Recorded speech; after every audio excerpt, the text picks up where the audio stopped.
Hello दोस्तों, कैसे हैं आप सभी। उम्मीद करते हैं बहुत ही अच्छे होंगे और बहुत ही अच्छी तरीके से आपकी तैयारी चल रही होगी। साथियों, आप सभी की डिमांड पर आपके लिए रेलवे ग्रुप डी एग्ज़ाम 2025 के लिए अब तक का सबसे बेहतरीन क्लास लेकर आए हैं। जी हाँ दोस्तों, आज के इस वीडियो में जनरल साइंस का टॉप 355 यानी 355 MCQ आपको इसी वीडियो में करवाएंगे। एनसीईआरटी का संपूर्ण निचोड़, संपूर्ण बायोलॉजी आज आपको इस वीडियो में करवाएंगे, जो कि पीवाईक्यू मोस्ट एक्सपेक्टेड क्वेश्चंस हैं, यानी रेलवे के द्वारा प्रीवियस ईयर्स में पूछे गए और लेटेस्ट क्वेश्चंस जो अभी 2022 से लेकर अब तक पेपर हुए हैं, उन परीक्षाओं में रेलवे के द्वारा बायोलॉजी के पूछे गए क्वेश्चंस जो कि मोस्ट एक्सपेक्टेड बनते हैं इस बार रेलवे ग्रुप डी एग्जाम 2025 के लिए। साथियों, आप सभी को पता है कि रेलवे ग्रुप डी का पेपर आपका 27 नवंबर से 16 जनवरी तक पेपर आपका कंडक्ट होने वाला है। अगर आपने अपना सीटी इंटीमेशन चेक कर लिया है तो वीडियो के नीचे कमेंट बॉक्स में कमेंट करके जरूर बता देना आपका पेपर कब है और किस शिफ्ट में है। और इन क्वेश्चनों को आपको रट ही डालना है, क्योंकि ये बहुत ही बेहतरीन सवाल हैं। इस बार हूबहू रेलवे ग्रुप डी एग्जाम 2025 में आपको देखने को मिलेगा। तो बिना देरी किए हुए क्लास को शुरू करेंगे। एक ही वीडियो में पूरे 355 क्वेश्चन बायोलॉजी के एनसीईआरटी ओरिएंटेड कंप्लीट देखेंगे। चलिए बिना देरी किए हुए क्लास को शुरू करते हैं। आप सभी से रिक्वेस्ट है, वीडियो को एक लाइक जरूर करिएगा, क्लास अपने दोस्तों के साथ जरूर शेयर करना। पहला क्वेश्चन है, निम्न में से कौन सा अवयव है जो रक्त में नहीं पाया जाता है। ध्यान से देखिए, मोस्ट इंपोर्टेंट क्वेश्चन है, याद रखिए। करेक्ट आंसर हो जाएगा साथियों, देखिए प्लासेंटा। आप सभी को पता है कि मानव रक्त में पाया जाने वाला जो अवयव है वो आरबीसी भी है, डब्ल्यूबीसी भी है, प्लाज्मा भी मानव रक्त में पाया जाता है, लेकिन प्लासेंटा नहीं पाया जाता है। एक चीज याद रखना यहाँ कि मानव रक्त में जो है ना सबसे अधिक मात्रा में प्लाज्मा होता है। अगर प्लाज्मा की बात करें ना साथियों, देखिएगा तो प्लाज्मा केवल 55%, अकेले 55% होता है, और बाकी के जो 45% भाग होता है ना रक्त का, वो होता है आरबीसी यानी लाल रक्त कण, इसके अलावा साथियों सफेद रक्त कण और प्लेटलेट्स। ये तीनों मिलाकर जो है ना 45% होता है, और प्लाज्मा अकेले 55% मानव रक्त का। ये बहुत इंपॉर्टेंट क्वेश्चन है, याद रखना। एक क्वेश्चन पूछा जाता है कि प्लाज्मा में कितना पानी पाया जाता है, तो याद रखना प्लाज्मा जो है ना, प्लाज्मा में लगभग 92% पानी पाया जाता है, और बाकी के 8 से 10% जो है ना ये प्रोटीन, पोषक तत्व और खनिज पाए जाते हैं। ये बहुत इंपॉर्टेंट क्वेश्चन है, आपको याद रखना है। आगे देखिए, डॉक्टर द्वारा स्फिग्नोमैनोमीटर से क्या जांचा जाता है। तो स्फिग्नोमैनोमीटर से डॉक्टर के द्वारा क्या जांचा जाता है, यह आपसे पूछा जा रहा है। बहुत इंपॉर्टेंट क्वेश्चन है, याद रखना। करेक्ट आएगा रक्त का दबाव। रक्त का जो दाब है ना साथियों, स्फिग्नोमैनोमीटर से ही मापा जाता है, याद रखना। एक स्वस्थ मनुष्य के रक्त का रक्तदाब कितना होता है, रक्तचाप, तो याद रखना 120/80 mm/Hg। ये आप याद रखना, बहुत ही इंपॉर्टेंट क्वेश्चन है ये भी। अगला है, परिसंचरण तंत्र के खोजकर्ता कौन थे। तो देखिए, परिसंचरण तंत्र का खोजकर्ता यानी रक्त परिसंचरण तंत्र की खोज किसने की थी, बेसिकली ये आपसे पूछा जा रहा है। करेक्ट है option number D, William Harvey ने। आगे देखिए, परिसंचरण तंत्र के अध्ययन को क्या कहा जाता है, बहुत ही इंपॉर्टेंट क्वेश्चन है। तो रक्त परिसंचरण तंत्र के अध्ययन को क्या कहा जाता है, एंजियोलॉजी, याद रखेंगे। ऑप्शन नंबर सी करेक्ट होगा, एंजियोलॉजी। साथियों, इसी वीडियो में पूरे 355 क्वेश्चंस करने हैं, इसलिए क्लास को बिल्कुल फास्ट करेंगे, ताकि जो है ना आप बहुत ही कम समय में ये सारे क्वेश्चन आंसर पढ़ सको। ठीक है, आगे देखिए, अगला क्वेश्चन है, रक्त के अध्ययन को क्या कहते हैं। रक्त के अध्ययन को क्या कहा जाता है। तो साथियों, रक्त के अध्ययन को हेमेटोलॉजी कहा जाता है, याद रखना। Option number C correct, option number A correct होगा, हेमेटोलॉजी। और अभी मैंने आपको बताया था कि परिसंचरण तंत्र के अध्ययन को क्या कहा जाता है, याद रखना। परिसंचरण तंत्र के अध्ययन को कहा जाता है एंजियोलॉजी। ठीक है, चलिए नेक्स्ट है, प्रोटीन का पाचन कहाँ से शुरू होता है। ये बहुत इंपॉर्टेंट क्वेश्चन है, वेरी वेरी इंपॉर्टेंट है। देखिए, जब भी प्रोटीन का पाचन पूछे ना, याद रखना प्रोटीन का पाचन जो है आमाशय से शुरू होता है, कभी भी मुख से नहीं। मुख से स्टार्च का पाचन शुरू हो जाता है, ये याद रखना। स्टार्च यानी कार्बोहाइड्रेट अगर पूछे, कार्बोहाइड्रेट का पाचन कहाँ से शुरू होता है, तो मुख से। लेकिन प्रोटीन का पाचन जो है ना ये आमाशय से शुरू होता है, याद रखिएगा। नेक्स्ट है, जल का अवशोषण कौन से भाग में होता है। साथियों, जल का अवशोषण पूछा है, ध्यान से देखिएगा। छोटी आंत अगर आप करोगे ना बिल्कुल गलत हो जाएगा, क्योंकि देखिए जल का अवशोषण बड़ी आंत में होता है, लेकिन ज़्यादातर जो भोजन है ना साथियों, भोजन का जो अवशोषण है, याद रखना पचे हुए भोजन का अवशोषण छोटी आंत में होता है और जल का अवशोषण केवल बड़ी आंत में होता है। ये बहुत इंपॉर्टेंट क्वेश्चन है, हमेशा कन्फ्यूजन होता है, याद रखिएगा बड़ी आंत में, जिसको बृहदांत्र एनसीईआरटी में बड़ी आंत को बृहदांत्र कहा गया है और छोटी आंत को क्षुद्रांत, याद रखना आप। आगे देखिए अगला क्वेश्चन है, गुणसूत्र की खोज किसने की थी? देखिए गुणसूत्र की खोज की थी वाल्डियर ने, याद रखेंगे ऑप्शन नंबर डी करेक्ट होगा। कौन से कोशिकांग में श्वसन एवं ऊर्जा से संबंधित रासायनिक प्रक्रियाएं होती हैं? बताइए इनमें से कौन सा कोशिकांग है जिसमें श्वसन एवं ऊर्जा से संबंधित रासायनिक प्रक्रियाएं होती हैं? करेक्ट होगा माइटोकॉन्ड्रिया में, करेक्ट आएगा option number C mitochondria. Mitochondria को कोशिका का पावर हाउस कहा जाता है, याद रखिएगा। पादप कोशिका का कोशिका द्रव्य किससे घिरा रहता है?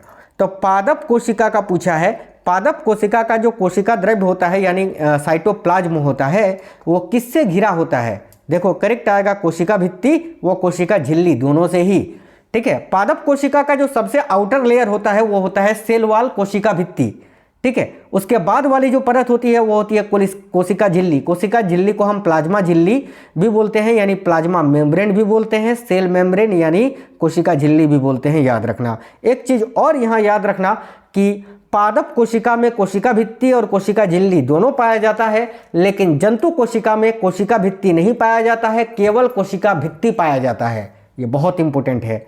आगे देखिए कोशिका द्रव्य व केंद्रिका द्रव्य मिलकर क्या कहलाते हैं? देखिए कोशिका द्रव्य और केंद्रिका द्रव्य मिलकर क्या कहलाते हैं? इसको साथियों जीव द्रव्य कहते हैं। जीव द्रव्य यानी प्रोटोप्लाज्म। एक क्वेश्चन पूछा जाता है कि ये जो शब्द है प्रोटोप्लाज्म ये किसने दिया था? तो याद रखना 1939 ने पुरकिंजे साहब ने जो है ना इस शब्द को दिया था, पुरकिंजे ने। ये नाम आप याद रखेंगे प्रोटोप्लाज्म। आगे देखिए कोशिका का सबसे बड़ा व सबसे छोटा कोशिकांग क्रमशः कौन सा है? तो कोशिका का सबसे बड़ा व सबसे छोटा जो कोशिकांग है वो होता है, देखिए सबसे बड़ा है केंद्रक और सबसे छोटा ribosome. Option number B correct है। केंद्रक झिल्ली रहित कोशिकाएं क्या कहलाती हैं? यानी जिनमें केंद्रक झिल्ली नहीं पाई जाती है उन कोशिकाओं को क्या कहते हैं, ये पूछा जा रहा है बेसिकली। देखिए यहाँ आपका करेक्ट आंसर हो जाएगा प्रोकैरियोटिक कोशिका, ऑप्शन नंबर सी, ठीक है, जो कि कम विकसित होता है। अगला क्वेश्चन है मेनिंजेस आवरण में पाई जाने वाली 3 परतों के नाम कौन से हैं? मेनिंजेज आवरण में पाई जाने वाली 3 परतों के नाम याद रखना, ये तीनों हैं, ये नाम याद रखिएगा। एक ड्यूरामीटर, एक होता है अरेक्नॉइड और एक होता है पायामेटर, यानी ऑप्शन नंबर डी उपयुक्त तीनों। प्रमस्तिष्क का प्रत्येक गोलार्ध कितने लॉब में विभक्त होता है? तो प्रमस्तिष्क का जो प्रत्येक गोलार्ध है ये कितने लॉब में विभक्त होता है? याद रखिएगा 4 लॉब में। साथियों वो 4 लॉब कौन कौन से हैं? एक होता है, देखिए मैंने लिखा था, ठीक है, एक होता है ललाट, एक पाशविका, एक टेम्पोरल और एक साथियों पश्च कपाल। ये 4 लोब विभिन्न कार्यों को नियंत्रित करते हैं, याद रखना। मस्तिष्क को कितने भागों में बांटा गया है? बहुत इंपॉर्टेंट क्वेश्चन है। तो साथियों मस्तिष्क को 3 भागों में बांटा गया है, फोर ब्रेन, मिड ब्रेन और हिंड ब्रेन, यानी अग्र मस्तिष्क, मध्य मस्तिष्क और पश्च मस्तिष्क, याद रखिएगा। नेक्स्ट है निम्न में से किसे, देखिए निम्न में से किसे मेटेनसिफेलॉन भी कहा जाता है? तो मेटेनसिफेलॉन इनमें से किसको कहा जाता है? करेक्ट आंसर होगा सेरेबेलम को, सेरेब्रम नहीं सेरेबलम, याद रखेंगे। ऑप्शन नंबर ए करेक्ट होगा। ये जो सेरिब्रम है इसको बुद्धि एवं चतुराई का केंद्र बोला जाता है, याद रखना। अग्र मस्तिष्क के अंतर्गत कौन से भाग आते हैं? तो जो साथियों देखिएगा जो मानव मस्तिष्क के 3 भाग होते हैं उसमें से एक होता है अग्र मस्तिष्क। अग्र मस्तिष्क के अंतर्गत इनमें से कौन से भाग आते हैं ये पूछा जा रहा है। अनुमस्तिष्क तो नहीं आता है, प्रमस्तिष्क आता है यानी सेरेब्रम आता है और डाइसेफिलॉन आता है, यानी ऑप्शन नंबर डी, बी और सी दोनों ही। नेक्स्ट क्वेश्चन देखिए, हमारे भोजन में हमारे शरीर के लिए सबसे जरूरी और सूक्ष्म भाग कौन सा होता है? तो हमारे भोजन में हमारे शरीर के लिए सबसे जरूरी और सूक्ष्म भाग कौन सा होता है? देखिए करेक्ट आंसर होगा विटामिन। विटामिन करेक्ट है, ऑप्शन नंबर ए। किसी व्यक्ति का रक्तचाप किस रूप में अभिव्यक्त किया जाता है? बताइए किसी भी व्यक्ति का जो रक्तचाप है वो किस रूप में अभिव्यक्त किया जाता है? क्या सिर्फ सिस्टोलिक में या सिर्फ डायलोस्टिक में या उपयुक्त दोनों में? भाई दोनों में ना, याद रखिएगा, दोनों में उपयुक्त दोनों, याद रखना सिस्टोलिक और डायस्टोलिक दोनों में ही। आगे देखिए अगला क्वेश्चन है 120/80 में ऊपर की संख्या क्या दर्शाता है। देखिए स्वस्थ मनुष्य का रक्तचाप 120/80 होता है, मैंने आपको बताया था। तो ये ऊपर वाला संख्या 120 जो है ये क्या दर्शाती है, ये पूछा जा रहा है। तो इसको ये सिस्टोलिक को दर्शाती है, याद रखना। और नीचे वाला जो 80 है ना, ये डायस्टोलिक को दर्शाता है। ये बहुत इंपॉर्टेंट क्वेश्चन है, याद रखिएगा। तो ऊपर वाला केवल पूछा था तो सिस्टोलिक करेक्ट आएगा, ऑप्शन नंबर ए। हमारे शरीर में कार्बोहाइड्रेट किस रूप में संचित रहता है? हमारे शरीर में कार्बोहाइड्रेट किस रूप में संचित रहता है? याद रखिएगा, ग्लाइकोजन के रूप में। हमारे देखिए प्रोटीन से हमारे शरीर को क्या मिलता है? तो साथियों प्रोटीन से हमारे शरीर को नाइट्रोजन मिलता है, नाइट्रोजन करेक्ट आएगा, याद रखिएगा। हमारा शरीर जंक फूड खाने से मोटा हो जाता है, इसमें किसकी मात्रा अधिक होती है? जंक फूड जब हम खाते हैं तो उसमें मोटापा बढ़ जाता है ना शरीर का, इसमें किसकी मात्रा अधिक होती है? तो वसा की, फैट्स की। आगे देखिए श्वसनी शोथ रोग किस अंग से संबंधित है? तो भाई श्वसनी शोथ रोग जो है ये किस अंग से संबंधित है? याद रखिए यहाँ आपका करेक्ट आंसर हो जाएगा ब्रोंची से, ब्रोंची करेक्ट आएगा, ऑप्शन नंबर डी। आगे देखिए श्वसन तंत्र का प्राथमिक कार्य क्या होता है? काफी इंपॉर्टेंट क्वेश्चन है, याद रखना। श्वसन तंत्र का जो प्राथमिक कार्य होता है ना साथियों, ये शरीर में ऑक्सीजन ले जाने का होता है, शरीर में ऑक्सीजन ले जाना, ऑप्शन नंबर बी। सांस को नियंत्रित करने वाली मांसपेशी कौन सी होती है? वेरी वेरी इंपॉर्टेंट क्वेश्चन है। श्वास को नियंत्रित करने वाली जो मांसपेशी है वो होती है डायाफ्राम। ये बहुत इंपॉर्टेंट क्वेश्चन है, याद रखिएगा। ये 355 क्वेश्चन जो मैंने लिए हैं ना, अगर इसको आप पढ़ लेते हो ना साथियों अच्छे से, यकीन मानिए एक भी क्वेश्चन बायोलॉजी में आपसे बाहर नहीं पूछा जाएगा। इन क्वेश्चनों में से ही आपका पूरा पेपर बनेगा बायोलॉजी का। तो ये बहुत इंपॉर्टेंट क्वेश्चंस हैं, ध्यान से देखिएगा। और साथियों आपके लिए दिन रात मेहनत करके ये क्वेश्चंस तैयार करते हैं, तब जाके क्लासेस करवाते हैं। एक लाइक तो बनता है ना, लाइक जरूर करना और वीडियो को अपने दोस्तों के साथ जरूर शेयर करना। आप लोग सपोर्ट करिए। मैं बहुत ही जल्दी जो है केमिस्ट्री का भी इसी तरह से मैराथन और आपका फिजिक्स का भी मैराथन एक ही वीडियो में करवा दूंगा, ठीक है, जिससे आपका साइंस का टेंशन ही खत्म हो जाए। आगे देखिए सांस नली का अंतिम भाग क्या कहलाता है? तो जो श्वास नली होता है उसका जो अंतिम भाग होता है वो क्या कहलाता है, ये पूछा जा रहा है। याद रखिएगा वायुकोश कहलाता है, ऑप्शन नंबर सी करेक्ट आएगा, वायुकोश। निम्न में से कौन सा श्वसन तंत्र का अंग नहीं है? भाई बताइएगा, इनमें से कौन सा श्वसन तंत्र का अंग नहीं है? ब्रोंकाई है, बिल्कुल है। लंग्स भी है, ट्रेकिया भी है, हार्ट नहीं है। हार्ट श्वसन तंत्र का नहीं है, ये रक्त परिसंचरण तंत्र का भाग है। तो हार्ट जो है ना श्वसन तंत्र का भाग नहीं है, ऑप्शन नंबर डी करेक्ट होगा। आरएनए से संबंधित कौन सा कथन सत्य है, ये पूछा जा रहा है। ऑप्शन नंबर ए में है यह प्रोटीन संश्लेषण में सहायक होता है। बिल्कुल, आरएनए जो होता है, आरएनए का फुल फॉर्म याद रखना, राइबो न्यूक्लिक एसिड। देखिए आरएनए जो है ये प्रोटीन संश्लेषण में सहायक होता है। इसकी संरचना एकल कुंडलित होती है, बहुत इंपॉर्टेंट है, याद रखना ये पॉइंट। यह कोशिका द्रव्य में पाया जाता है, बिल्कुल पाया जाता है, यानी ऑप्शन नंबर डी उपयुक्त तीनों सही हैं। मेंडल ने संकरण के प्रयोग कब किए थे? तो भाई मेंडल ने, जिनको आनुवांशिकी का जनक कहा जाता है, तो मेंडल ने संकरण के प्रयोग कब किए थे, ये पूछा जा रहा है। करेक्ट आएगा 1856 से 63 ईस्वी के बीच में, तो ऑप्शन नंबर बी राइट है। गुणसूत्र की संरचना में कौन शामिल होते हैं? बताइए। गुणसूत्र की संरचना में डीएनए तो होता है, आरएनए भी होता है, हिस्टोन भी होता है, यानी ऑप्शन नंबर डी इस क्वेश्चन का करेक्ट आंसर होगा, डीएनए, आरएनए और हिस्टोन। मेंडल के प्रयोग में कैपिटल टी जो है ये क्या दर्शाता है? देखिए मेंडल ने जो प्रयोग किए थे उसमें कैपिटल टी जो होता है ना, ये क्या दर्शाता है? याद रखिएगा, लंबाई को दर्शाता है और प्रभावी लक्षण को दर्शाता है, यानी ऑप्शन नंबर डी, ए व सी दोनों ही। नेक्स्ट क्वेश्चन है नए जीव उत्पन्न होने की प्रक्रिया क्या कहलाती है? बताइए, नए जीव उत्पन्न होने की प्रक्रिया क्या कहलाती है? तो भाई जनन कहलाती है, ऑप्शन नंबर बी जनन। मेंडल द्वारा चयनित मटर के पौधे का कौन सा लक्षण आनुवांशिकता के प्रयोग के लिए नहीं चुना गया? बताइए, मेंडल द्वारा चयनित मटर, देखिए मेंडल ने जो प्रयोग किए थे वो मटर के पौधे पर किया था, ये आपको पता है, नहीं पता था तो याद रखना। और मेंडल द्वारा चयनित मटर के पौधे का कौन सा लक्षण है जो आनुवांशिकता के प्रयोग के लिए नहीं चुना गया था, ये आपको बताना है। देखिए फली का रंग, बीज का रंग, फूल का रंग, ये तीनों तो इसमें शामिल था, लेकिन तने का रंग मेंडल के प्रयोग में शामिल नहीं था, तो option number C correct answer होगा, तने का रंग। जीन कोष क्या होता है? बताइएगा। देखिए जीन कोष क्या होता है? एक क्रोमोसोम में कुल जीनों की संख्या, एक क्रोमोसोम में कुल कितने जीन हैं उसी को जीन कोष कहा जाता है, तो option number A correct answer होगा। नेक्स्ट क्वेश्चन है, जीन कहाँ पाए जाते हैं? साथियों जीन कहाँ पाए जाते हैं? याद रखिए जीन केंद्रक में पाए जाते हैं। ऑप्शन नंबर डी केंद्रक में। कोशिका विभाजन के समय केंद्रक के अंदर दृश्यमान डीएनए कौन सा होता है? तो देखिए कोशिका विभाजन के समय केंद्रक के अंदर जो दृश्यमान डीएनए होता है वो क्या होता है? तो गुणसूत्र होता है। याद रखना मानव शरीर में गुणसूत्र 23 जोड़े पाया जाता है, यानी टोटल 46। ठीक है। मेंडल ने अपने संकरण प्रयोग किस पर किए थे? तो देखिए मेंडल ने अपने संकरण प्रयोग किस पर किया था? मटर के पौधे पर किया था। आप यहाँ ढूंढोगे मटर है ही नहीं है ऑप्शन में, जानबूझ के भी गलत करके आओगे।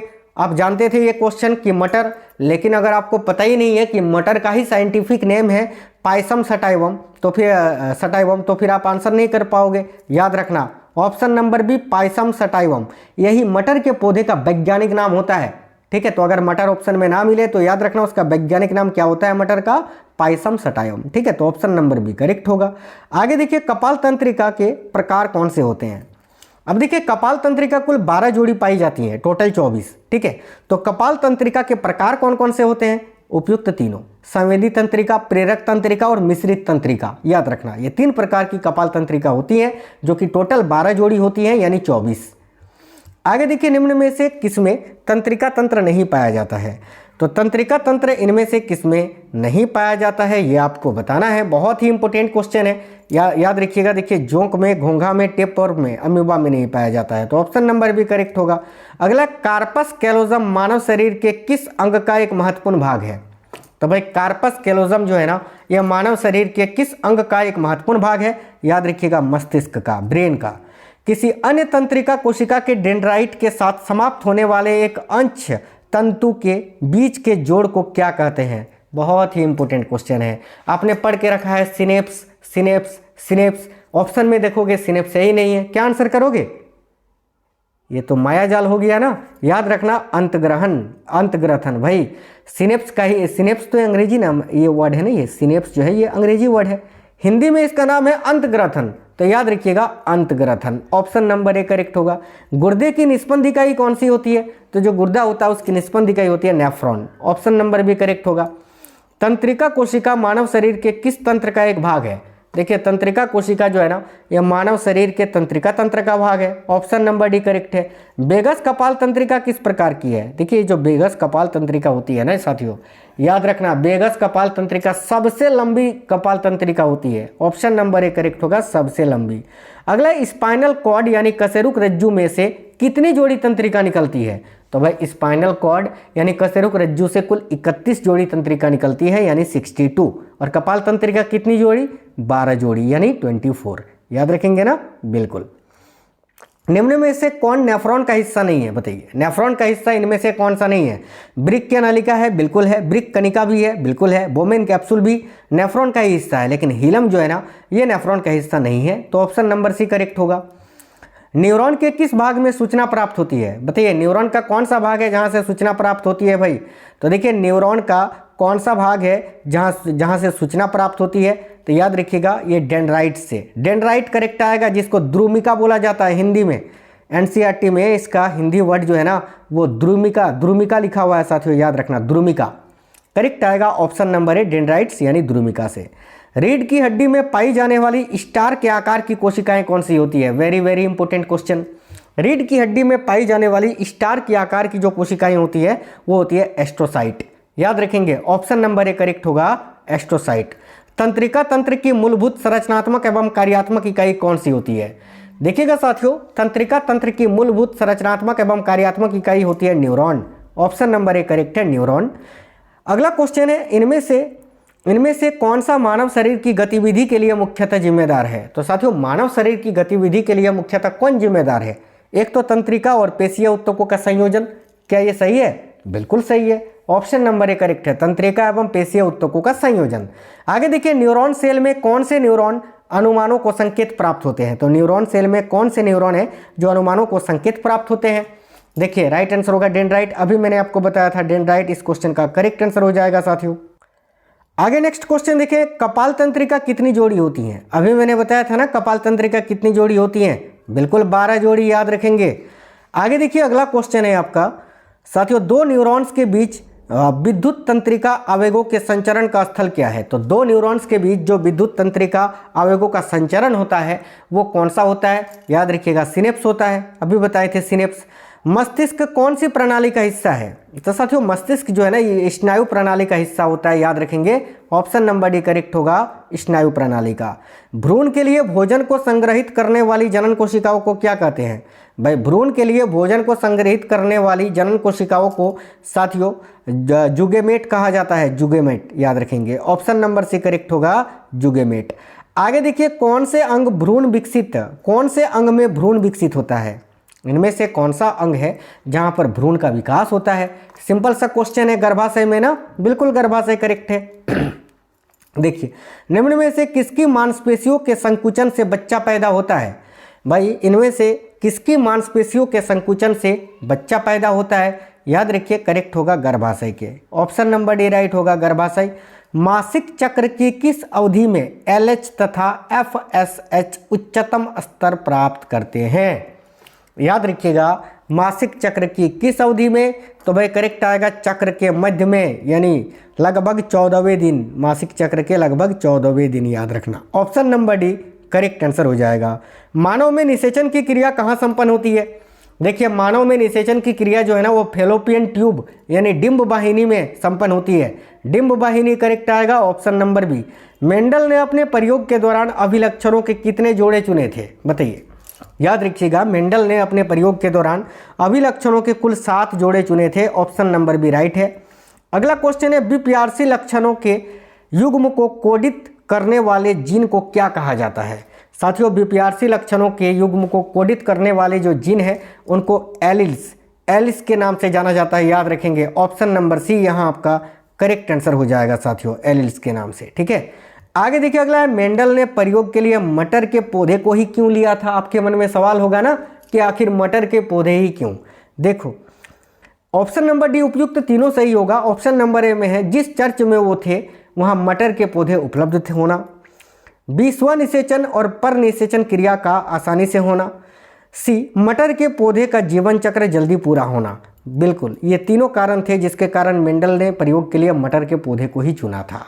ठीक है, आरएनए के 3 प्रकार कौन कौन से होते हैं? बताइए। आरएनए के 3 प्रकार होते हैं वे कौन से हैं? ये आपसे पूछा जा रहा है, ऑप्शन नंबर ए करेक्ट होगा, mRNA, rRNA और tRNA। ठीक है, याद रखेंगे।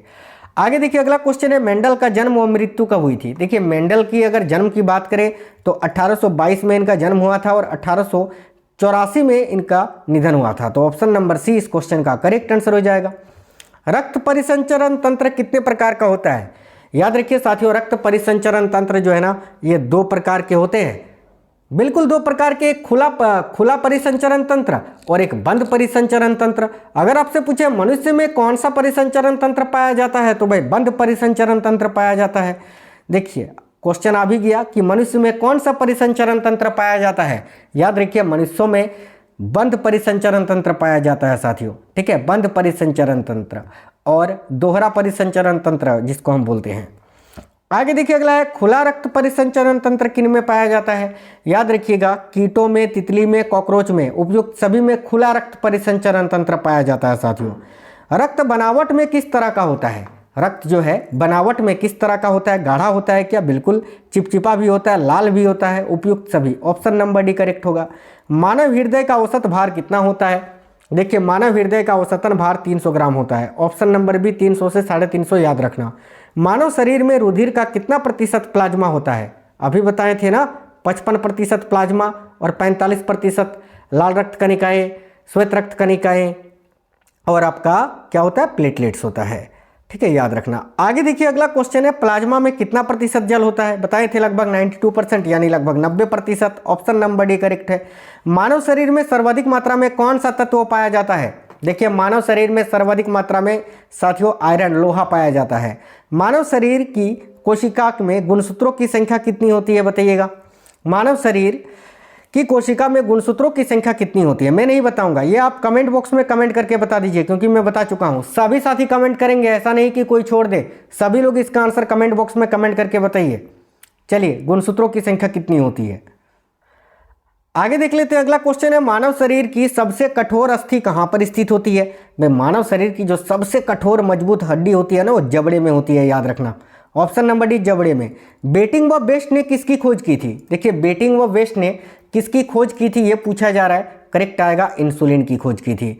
याद रखना फ्रेडरिक बेंटिंग और चार्ल्स बेस्ट ने 1921 में इंसुलिन की खोज की थी साथियों। इंसुलिन का उपयोग हम कहाँ करते हैं, मधुमेह के उपचार में, याद रखेंगे। चलिए नेक्स्ट क्वेश्चन है, नियासिन किस विटामिन का रासायनिक नाम है। भाई नियासिन किस विटामिन का रासायनिक नाम है, याद रखना विटामिन B3 का, ठीक है। विटामिन B5 का पेंटोथेनिक अम्ल, विटामिन B7 का होता है आपका बायोटिन, और यह विटामिन B12 का होता है साइनोकोबैलेमिन, याद रखना, ठीक है। आगे देखिए फिलोक्विनोन किसका रासायनिक नाम है। देखिए फिलोक्विनोन जो है ना, ये विटामिन के का ही रासायनिक नाम है, याद रखेंगे। विटामिन ई का टेकोफेरल, विटामिन B7 का बायोटिन मैंने अभी आपको बताया था। पेंटाथेनिक अम्ल किस विटामिन का रासायनिक नाम है, यह भी बताए थे ना, विटामिन B5 का। ऑप्शन नंबर डी करेक्ट होगा। देखिए विटामिन B2 का राइबोफ्लोविन होता है, B7 का मैंने आपको बताया क्या होता है, विटामिन B7 का बायोटिन, और विटामिन B9 का होता है फॉलिक एसिड, ठीक है। अगला क्वेश्चन है एम्फीसीमा एक श्वसन विकार है जो होता है किससे। एम्फीसीमा एक सांस को प्रभावित करने वाला रोग है, ये किससे होता है, तो करेक्ट है ऑप्शन नंबर बी धूम्रपान से। इसमें होता यह है कि देखिए फेफड़ों की जो वायु कोशिकाएं होती हैं ना, एल्वियोली के क्षतिग्रस्त होने और उनमें लोच खोने के कारण होता है, याद रखना। आगे देखिए श्वास नली में अपूर्ण उपास्थीय वलय का क्या कार्य है। तो श्वास नली में जो अपूर्ण उपास्थीय वलय होता है उसका कार्य क्या होता है, देखिए ऑप्शन नंबर सी श्वास नली को सिकुड़ने से रोकना, ठीक है। आगे देखिए कौन सा अंग है जो प्लूरा झिल्ली से घिरा रहता है। भाई इनमें से कौन सा अंग है जो प्लूरा झिल्ली से घिरा रहता है, देखो करेक्ट आएगा फेफड़े, ऑप्शन नंबर सी। श्वसन का नियंत्रण कौन सा अंग करता है, देखिएगा श्वसन का नियंत्रण मेडुला ऑब्लांगेटा करता है। इसके अलावा श्वसन के अलावा जो उल्टी वगैरह आता है ना, उसका भी नियंत्रण मेडुला ऑब्लांगेटा ही करता है, जो कि मस्तिष्क का भाग है। अगला रुधिर एवं ऊतकों के बीच गैस विनियमन क्या कहलाता है। तो रुधिर एवं ऊतकों के बीच गैस विनियमन क्या कहलाता है, देखिए करेक्ट आंसर हो जाएगा आंतरिक श्वसन, ऑप्शन नंबर बी। ये मोस्ट एक्सपेक्टेड क्वेश्चंस करवा रहे हैं आपके ग्रुप डी के लिए, याद रखना, ठीक है। देखिए रुधिर एवं ऊतकों के बीच गैस विनियमन क्या कहलाता है, याद रखेंगे सभी साथी, आंतरिक श्वसन, ऑप्शन नंबर बी। देखिए शरीर और ऊतकों के बीच गैसों का आदान प्रदान को आंतरिक श्वसन या ऊतक गैस विनियमन कहा जाता है, याद रखना। श्वसन के प्रकार कौन से हैं, भाई याद रखना श्वसन के प्रभाव, देखिए एक तो ऑक्सी श्वसन जिसको हम वायवीय श्वसन बोलते हैं, और एक होता है अनऑक्सी श्वसन जिसको अवायवीय श्वसन बोलते हैं। ये दोनों प्रकार के श्वसन होते हैं, ऑप्शन नंबर डी उपयुक्त दोनों, याद रखिएगा, ठीक है। और ये खास तौर पे प्लांट्स में देखने को मिलता है। ऑक्सी श्वसन के चरण कौन से हैं, तो भाई ऑक्सी श्वसन के जो चरण है ना, वो साथियों ग्लाइकोलाइसिस, क्रेब्स चक्र और ETS उपयुक्त तीनों होते हैं। ऑप्शन नंबर डी उपयुक्त तीनों करेक्ट आएगा। देखिए ग्लाइकोलाइसिस, क्रेब्स चक्र या जिसको साइट्रिक एसिड चक्र भी कहा जाता है, और इलेक्ट्रॉन परिवहन श्रृंखला, याद रखना, ये सभी जो है ना साथियों ऑक्सी श्वसन के ही चरण हैं। बहुत ही इंपॉर्टेंट क्वेश्चन है, रेस्पायरोमीटर से क्या मापा जाता है, बताइए रेस्पायरोमीटर से क्या मापा जाता है, करेक्ट आएगा साथियों श्वसन दर, ठीक है, श्वसन दर करेक्ट आंसर हो जाएगा। ATP का संश्लेषण कहाँ होता है, बहुत ही इंपॉर्टेंट क्वेश्चन है। एडिनोसिन ट्राइफॉस्फेट ATP का फुल फॉर्म होता है, और ATP का संश्लेषण कहाँ होता है, याद रखिए माइटोकॉन्ड्रिया में, option number B mitochondria. Glucose का पायरुविक अम्ल में विघटन क्या कहलाता है, देखिए ग्लूकोज का पायरुविक अम्ल में विघटन होना ये EMP पाथ कहलाता है साथियों, EMP पाथ, ठीक है, याद रखना। देखिए ग्लूकोज का पायरुविक अम्ल में विघटन ग्लाइकोलाइसिस भी कहलाता है। यह कोशिका द्रव्य साइटोप्लाज्म में होने वाली एक प्रक्रिया है, याद रखना, इसको ग्लाइकोलाइसिस भी कहा जाता है, ठीक है। मनुष्य में तंत्रिका तंत्र के प्रमुख रूप से कितने भागों में बांटा गया है, या मनुष्य में तंत्रिका तंत्र को प्रमुख रूप से कितने भागों में बांटा गया है, बताइएगा, बहुत इंपॉर्टेंट क्वेश्चन है। आप बोलोगे सर 2 भागों में, एक आपका CNS यानी सेंट्रल नर्वस सिस्टम, जो कि मस्तिष्क और रीढ़ की हड्डी को, जिसमें मस्तिष्क और रीढ़ की हड्डी शामिल है, और एक होता है आपका साथियों, क्या होता है, एक होता है PNS यानी जिसको पेरिफेरल नर्वस सिस्टम बोलते हैं, जिसमें नसें शामिल हैं, जो केंद्रीय तंत्रिका तंत्र, ठीक है, और शरीर के बाकी हिस्सों के बीच संचार करती है, याद रखना। तो बेसिकली मनुष्य के तंत्रिका तंत्रों को 2 भागों में बांटा गया है, याद रखना। आगे देखिए मस्तिष्क, के क्रेनियम में हड्डियों की संख्या कितनी होती है? तो मस्तिष्क के क्रेनियम में हड्डियों की कुल संख्या होती है 8। ऑप्शन नंबर सी करेक्ट है 8। आगे देखिए, मस्तिष्क एवं मेरुरज्जु कौन से तंत्रिका तंत्र में आते हैं? अभी मैंने बताया था सीएनएस में, सेंट्रल नर्वस सिस्टम यानी केंद्रीय तंत्रिका तंत्र में। ऑप्शन नंबर बी करेक्ट है। वह जंतु कौन सा है जिसमें न्यूरॉन पाया जाता है परंतु मस्तिष्क अनुपस्थित होता है? याद रखिए हाइड्रा में। ऑप्शन नंबर ए करेक्ट होगा। अगला क्वेश्चन है, देखिए हाइड्रा बहुत इंपॉर्टेंट क्वेश्चन है भाई। हाइड्रा में न्यूरॉन पाया जाता है लेकिन इसमें मस्तिष्क नहीं पाया जाता है, याद रखना, ठीक है। बहुत इंपॉर्टेंट क्वेश्चन है। चलिए, क्रेनियम क्या है बताइए? क्रेनियम क्या है साथियों? बहुत ही इंपॉर्टेंट क्वेश्चन है। देखिए, क्रेनियम वह ढांचा है जिसमें मस्तिष्क सुरक्षित रहता है। ऑप्शन नंबर सी करेक्ट आएगा। बेसिकली खोपड़ी जो होता है, याद रखना, खोपड़ी, ठीक है, बिल्कुल, जिसमें 8 हड्डी होती है। ऑप्शन नंबर सी यहाँ आपका करेक्ट आएगा। आगे देखिए, किस लॉब के कारण हम सुन सकते हैं? बहुत इंपॉर्टेंट क्वेश्चन है साथियों। बताइए, किस लॉब के कारण हम सुन सकते हैं? याद रखना, टेम्पोरल लॉब के कारण। ऑप्शन नंबर सी करेक्ट होगा, टेम्पोरल लॉब के कारण। जीव द्रव्य किनसे मिलकर बना होता है? जीव द्रव्य जो होता है ना साथियों, बताइए, प्रोटोप्लाज्म किससे मिलकर बनते हैं? तो कोशिका द्रव्य, केंद्रक द्रव्य और अन्य कोशिकांग से मिलकर, यानी ऑप्शन नंबर डी, उपयुक्त तीनों से मिलकर। एक कोशिकीय जीव का उदाहरण इनमें से कौन सा है? Amoeba, Euglena, paramecium. भाई उपयुक्त सभी ये तीनों जो है ना एक कोशिकीय जीव का उदाहरण है, याद रखना। आगे देखिए, कोशिका भित्ति किस में पाई जाती है? बताइए, कोशिका भित्ति जो है ना ये किस में पाई जाती है? तो कोशिका भित्ति पादप में पाया जाता है, जीवाणु में भी पाया जाता है, यानी ए और बी दोनों। याद रखना, कोशिका भित्ति जंतु कोशिका में नहीं पाया जाता है, ठीक है। आगे देखिए, अंतःप्रद्रव्य जालिका यानी एंडोप्लाज्मिक रेटिकुलम की खोज किसने की थी? बहुत इंपॉर्टेंट क्वेश्चन है, वेरी वेरी इंपॉर्टेंट। याद रखेंगे, अंतःप्रद्रव्य जालिका की खोज की थी के.आर. पोर्टर ने। के.आर. पोर्टर करेक्ट आंसर हो जाएगा। आगे देखिए साथियों, माइटोकॉन्ड्रिया किसमें अनुपस्थित होता है? बताइए, माइटोकॉन्ड्रिया इनमें से किसमें अनुपस्थित होता है? देखिए, माइटोकॉन्ड्रिया जो है ना साथियों, इष्ट में, कवक में पाया जाता है, जीवाणु में अनुपस्थित होता है। ऑप्शन नंबर बी करेक्ट होगा, जीवाणु। देखिए, माइटोकॉन्ड्रिया जो है ना प्रोकैरियोटिक कोशिकाओं जैसे बैक्टीरिया और कुछ विशेष प्रकार की यूकैरियोटिक कोशिकाओं में अनुपस्थित होता है। अगला क्वेश्चन है, कौन सा कोशिकांग केवल पादप कोशिका में पाया जाता है? देखिए, करेक्ट होगा प्लास्टिड। ऑप्शन नंबर ए। आगे देखिए, अगला है, कौन सी तंत्रिका मस्तिष्क से जुड़ी होती है और खोपड़ी से निकलती है? भाई करेक्ट आएगा, क्रेनियल नसें साथियों। Option number B. तंत्रिका तंत्र में निम्न शामिल है। तंत्रिका तंत्र में इनमें से क्या शामिल है? तो तंत्रिका तंत्र में मस्तिष्क, रीढ़ की हड्डी, स्प्लीन, ये सभी शामिल होता है। उपयुक्त सभी, ऑप्शन नंबर डी। बहुत इंपॉर्टेंट क्वेश्चन है, दो न्यूरॉन्स के बीच एक सूक्ष्म अंतर जिस पर एक न्यूरॉन से अगले न्यूरॉन तक जाने पर तंत्रिका आवेग गुजरता है, उसको क्या कहा जाता है? तो इसको क्या कहते हैं? अंतग्रथन यानी सिनेप्स कहते हैं साथियों इसको। आगे देखिए, रीढ़ की हड्डी मस्तिष्क के किस हिस्से से निकलती है? बहुत ही इंपॉर्टेंट क्वेश्चन है, याद रखना, करेक्ट आएगा मज्जा से। मज्जा, ठीक है। देखिए, मस्तिष्क स्तंभ यानी ब्रेन स्टेम के निचले हिस्से, विशेष रूप से मेडुला ऑब्लांगेटा से ये निकलती है, याद रखना। मानव तंत्रिका तंत्र का मुख्य नियंत्रण केंद्र कौन सा है? करेक्ट आएगा मस्तिष्क यानी ब्रेन। साथियों, पुरुष में अंडकोश कितने होते हैं? तो भाई पुरुषों में अंडकोश यानी वृषण जो होते हैं ये 2 होते हैं। ऑप्शन नंबर बी करेक्ट हो जाएगा। किस हार्मोन को प्रेगनेंसी हार्मोन कहा जाता है? भाई बहुत ही इंपॉर्टेंट क्वेश्चन है। बताइए, कौन सा हार्मोन है जिसको प्रेगनेंसी हार्मोन कहा जाता है? याद रखिए, प्रोजेस्टेरोन को। ऑप्शन नंबर सी करेक्ट आएगा।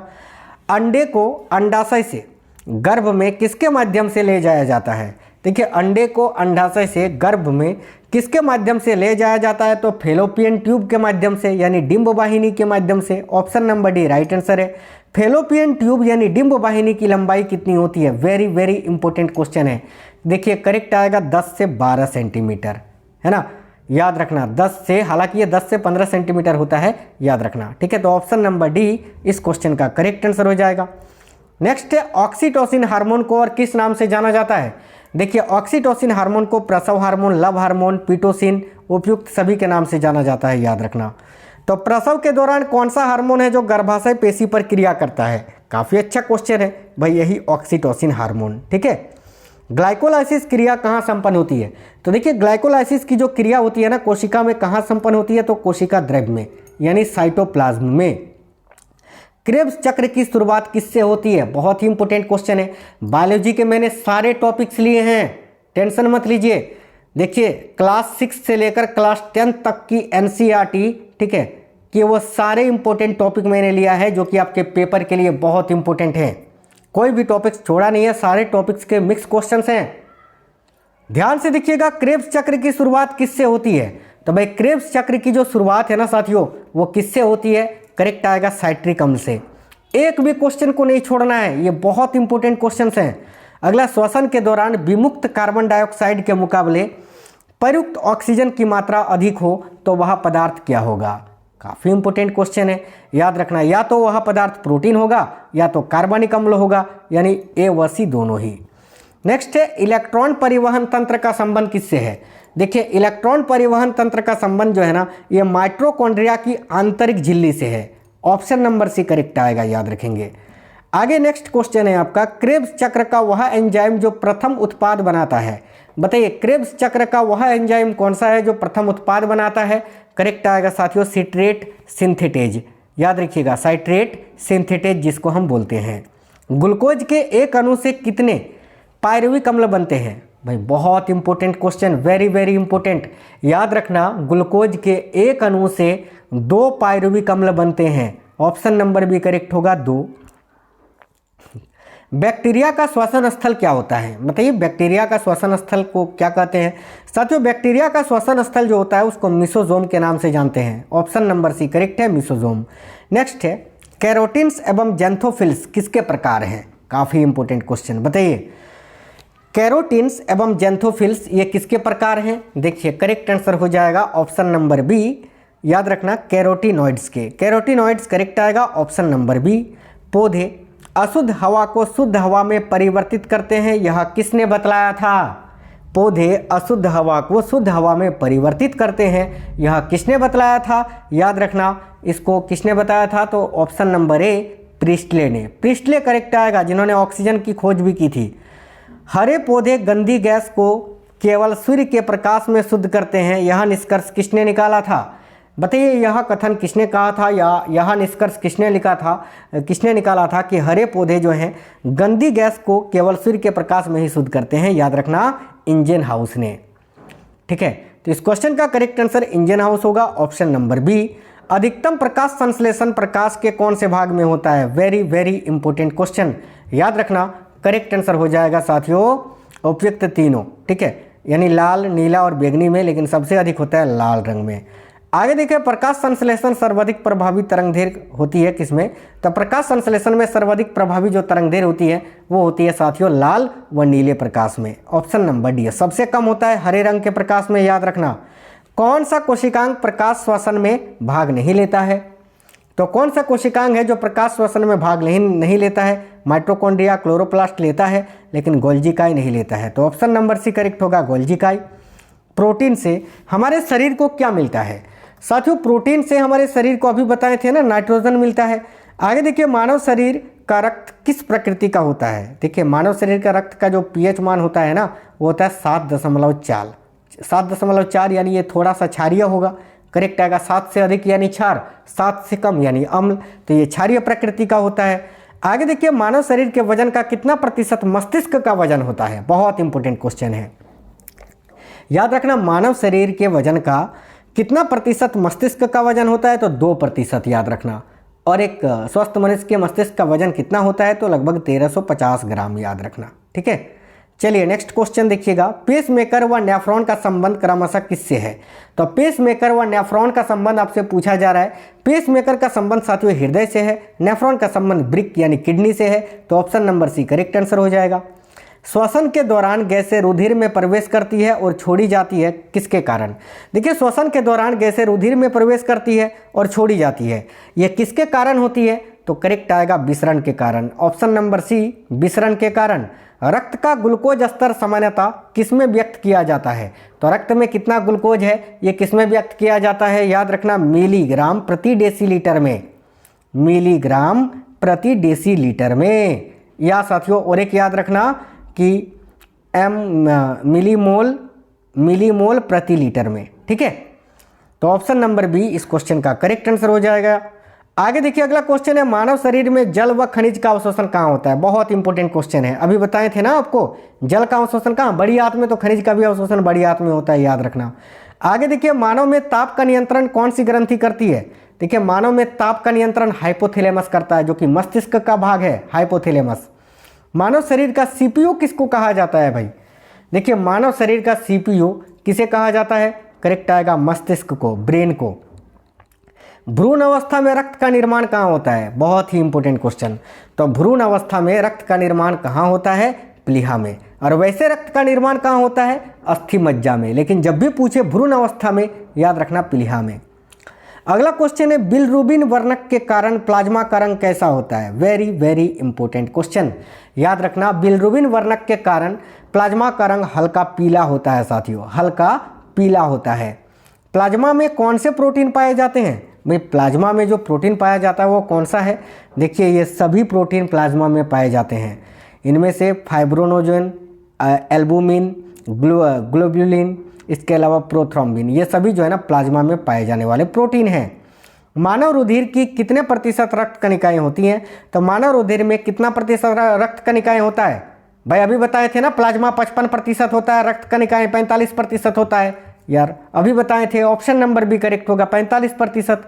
चलिए आगे देखिए, प्लेटलेट्स का जीवन काल कितना होता है साथियों, बहुत इंपॉर्टेंट क्वेश्चन है, याद रखिए प्लेटलेट्स का जीवन काल 7 से 10 दिन का होता है। Option number D. आरबीसी का जीवन काल याद रखना 120 दिन का होता है। आगे देखिए, निःश्वसन प्रक्रिया के दौरान क्या नहीं होगा भाई, निःश्वसन प्रक्रिया के दौरान फेफड़ों का आयतन घटेगा, डायफ्राम शिथिल होगा, वायु श्वास नली से बाहर निकलेगी बिल्कुल, लेकिन श्वास नली सिकुड़ जाएगी क्या, नहीं। ऑप्शन नंबर डी गलत है, तो यही आपका आंसर होगा, यही नहीं होगा। नेक्स्ट क्वेश्चन देखिए, श्वसन तंत्र का प्राथमिक कार्य क्या होता है। साथियों अभी बताए थे ना शरीर में ऑक्सीजन को ले जाना, ऑप्शन नंबर बी। एक दो क्वेश्चन रिपीट हो गया है। सांस को नियंत्रित करने वाली मांसपेशी कौन सी होती है, तो भाई करेक्ट आएगा साथियों डायाफ्राम, ऑप्शन नंबर ए। निःश्वसन के दौरान सांस से आवाज का आना कौन सा रोग है भाई, जब वो सांस लेते हैं, कभी कभी देखते हो ना सांस लेने से लोगों का आवाज़ आने लगता है, ये कौन सा बीमारी का लक्षण है, तो अस्थमा में ऐसा होता है, याद रखना अस्थमा, ऑप्शन नंबर ए। श्वसन क्रिया के दौरान कौन सी गैस की मात्रा में कोई परिवर्तन नहीं होता है, बहुत ही इंपॉर्टेंट क्वेश्चन, याद रखिए श्वसन क्रिया के दौरान कौन सी गैस की मात्रा में कोई परिवर्तन नहीं होता है भाई, नाइट्रोजन में कोई परिवर्तन थोड़ी होगा, इसमें तो केवल ऑक्सीजन में होगा और कार्बन डाइऑक्साइड में होगा, नाइट्रोजन में कोई प्रभाव नहीं होगा, सिंपल क्वेश्चन है। देखिए कौन सा भी लक्षण वंशागत नहीं है, इनमें से कौन सा लक्षण है जो वंशागत नहीं है, चमड़ी का रंग, आंखों का रंग, शरीर की आकृति, ठीक है, ये सभी वंशागत है, बाल की प्रकृति ये वंशागत नहीं है, तो ऑप्शन नंबर सी इस क्वेश्चन का करेक्ट आंसर होगा। निम्न में से किसको मेंडल के नियम का अपवाद कहा जाता है भाई, बहुत ही इंपॉर्टेंट क्वेश्चन है साथियों, सहलग्नता का नियम, जिसको हम सह प्रभाविकता या लिंकेज का नियम बोलते हैं, लिंकेज लॉ याद रखना, लिंकेज, ठीक है, लिंकेज लॉ, इसको सप्रभाविकता का नियम या तो सहलग्नता का नियम भी बोलते हैं, जो कि मेंडल के नियम का अपवाद है, याद रखेंगे ना, बिल्कुल। चलिए आगे देखिएगा, संतति में पूर्वजों के गुणों का आना क्या कहलाता है, तो भाई संतति में पूर्वजों के गुणों का आना क्या कहलाता है, एडाबिज्म, याद रखना। ये साथियों आनुवंशिकी हेरिडिटी वाला जो चैप्टर है ना, हल्के में मत लीजिए, 100% 2 क्वेश्चन पूछे ही जाएंगे आपको, आपके पेपर में 2 नहीं तो 1 तो हर शिफ्ट में पूछा ही जाएगा, तो ये क्वेश्चंस बहुत इंपॉर्टेंट हैं, सारे एनसीईआरटी ओरिएंटेड। देखिए मनुष्य में एलोजोम या लिंगी गुणसूत्रों के कितने जोड़े होते हैं, तो एलोजोम या लिंगी गुणसूत्र के भाई 1 जोड़े होते हैं, यानी टोटल 2 होते हैं, ठीक है, याद रखना। निम्न में से किस तरह के जनन से उत्पन्न संतानों में विभिन्नता स्पष्ट रूप से दिखाई देती है, बताइए, याद रखना लैंगिक जनन में साथियों, ऑप्शन नंबर ए करेक्ट होगा, लैंगिक जनन में। जीन के वैकल्पिक रूप को क्या कहा जाता है, तो भाई जीन का जो वैकल्पिक रूप है उसको क्या कहा जाता है, एलिल्स कहा जाता है, ऑप्शन नंबर डी करेक्ट होगा। जीन किसको नियंत्रित करते हैं, याद रखना जीन जो है ना आनुवांशिकता और प्रोटीन संश्लेषण को नियंत्रित करता है, ऑप्शन नंबर बी करेक्ट होगा, आनुवांशिकता और प्रोटीन संश्लेषण को। प्राकृतिक वर्ण के द्वारा जैव विकास का सिद्धांत किसने दिया था, तो भाई करेक्ट आएगा चार्ल्स डार्विन ने दिया था, option number B Charles Darwin correct answer है साथियों। देखिए नेक्स्ट क्वेश्चन है, जीवों में वंशागत गुणों का निर्धारण कौन करता है, बहुत ही इंपॉर्टेंट क्वेश्चन है, याद रखना जीवों में वंशागत गुणों का निर्धारण कौन करता है, तो जीन करता है साथियों, याद रखेंगे gene, option number B correct होगा, जीन। अगला क्वेश्चन है डीएनए के न्यूक्लियोटाइड के अनुक्रम में परिवर्तित होना क्या कहलाता है? बताइए। डीएनए का फुल फॉर्म याद रखना, डीऑक्सीराइबोन्यूक्लिक एसिड होता है। तो डीएनए के न्यूक्लियोटाइड में अनुक्रम में परिवर्तित होना क्या कहलाता है साथियों? उत्परिवर्तन कहलाता है। ऑप्शन नंबर डी उत्परिवर्तन। मेंडल के प्रभाविकता का नियम से संबंधित सत्य कथन कौन सा है? यही अपवाद है मेंडल के नियम का भी बताए थे। तो बताइए मेंडल के प्रभाविकता का नियम से संबंधित सत्य कथन कौन सा है? देखिए ऑप्शन नंबर ए में है, इसमें एक जोड़ी विपरीत लक्षण वाले गुण वाले पौधे के लिए बिल्कुल सभी पौधे समयुग्मगित थे इसमें। इसके अलावा इसे F1 पीढ़ी कहा जिसमें सभी पौधे लंबे प्राप्त हुए हैं। ये उपयुक्त सभी कथन सत्य है साथियों मेंडल के प्रभाविकता नियम से। आगे देखिए, संकरण के समय फूल की कली से पुंकेसर को हटाने की क्रिया क्या कहलाती है? तो साथियों देखिएगा, बहुत ही इंपॉर्टेंट क्वेश्चन है। संकरण के समय फूल की कली से पुंकेसर को हटाने की जो क्रिया है ना, इसको बीपुंसन कहा जाता है, याद रखना, ठीक है, बिल्कुल। देखिए इसको जो है ना इमेस्क्यूलेशन कहते हैं अंग्रेजी में। यह प्रक्रिया जो है ना ये स्वपरागन को रोकने के लिए किया जाता है, आपको याद रखना है। आगे देखिए, मेंडल द्वारा दिए गए नियम कौन से हैं? तो मेंडल के द्वारा जो नियम दिए गए कौन से हैं? प्रभाविकता का नियम, पृथक्करण का नियम, स्वतंत्र अपव्यूहन का नियम, उपयुक्त तीनों। ऑप्शन नंबर डी करेक्ट है। कोशिका में जल की मात्रा लगभग कितनी होती है? तो भाई याद रखना 80%। ऑप्शन नंबर ए। प्रोक्रियोटिक कोशिका के उदाहरण कौन से हैं? तो याद रखना दो फेमस उदाहरण जो एनसीईआरटी में दिया हुआ है, एक जीवाणु और एक नीलहरित शैवाल यानी साइनोबैक्टीरिया, यानी ऑप्शन नंबर सी करेक्ट होगा, उपयुक्त दोनों। वैज्ञानिक जॉर्ज पेलेड ने किसकी खोज की थी? तो भाई वैज्ञानिक जॉर्ज पेलेड ने किसकी खोज की थी साथियों? देखिए करेक्ट आंसर हो जाएगा राइबोसोम की। राइबोसोम करेक्ट आंसर हो जाएगा। अंतःप्रद्रव्य जालिका के प्रकार कौन से होते हैं? तो अंतःप्रद्रव्य जालिका दो प्रकार का होता है, एक होता है आपका खुरदरी अंतःप्रद्रव्य जालिका और एक चिकनी अंतःप्रद्रव्य जालिका। खुरदरी यानी रफ एंडोप्लाज्मिक रेटिकुलम, चिकनी अंतःप्रद्रव्य जालिका यानी स्मूथ एंडोप्लाज्मिक रेटिकुलम। ये दो प्रकार की अंतःप्रद्रव्य जालिका होती है। ऑप्शन नंबर सी उपयुक्त दोनों करेक्ट होगा। देखिए लाइसोसोम बनने के लिए क्या उत्तरदायी है? साथियों लाइसोसोम को कोशिका की पाचन थैली या कोशिका की आत्महत्या की थैली कहा जाता है। इसकी खोज 1955 में डी डुबे ने की थी, याद रखना। और लाइसोसोम बनने के लिए कौन उत्तरदायी है? तो देखो करेक्ट होगा गोल्जी काई। ऑप्शन नंबर ए करेक्ट है, गोल्जी काई। पादप कोशिका में जल, भोजन एवं उत्सर्जी पदार्थों का भंडारण कौन करता है? वेरी वेरी इंपॉर्टेंट क्वेश्चन है, याद रखना। रसधानी जिसको रिक्तिका बोला जाता है, अंग्रेजी में इसको वेसल्स के नाम से जानते हैं, जहां पर पादप कोशिका में जो है ना ये भोजन, उत्सर्जी पदार्थों का भंडारण करता है। याद रखना रिक्तिका जो है ना पादप कोशिका में बड़े आकार में बिल्कुल बड़ी संख्या में पाया जाता है।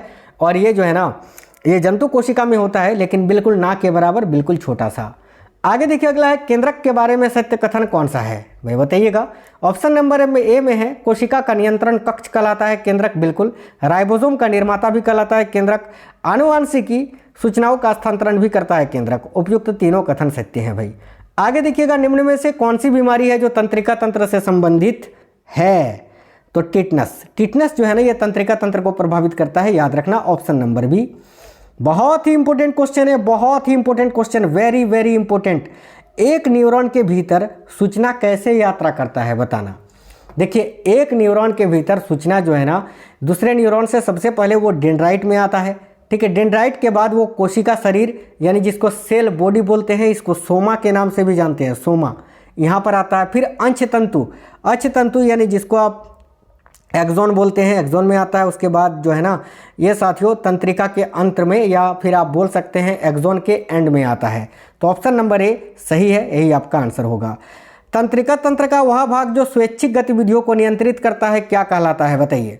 देखिए करेक्ट आएगा, सोमेटिक तंत्रिका तंत्र कहा जाता है इनको। Option number B.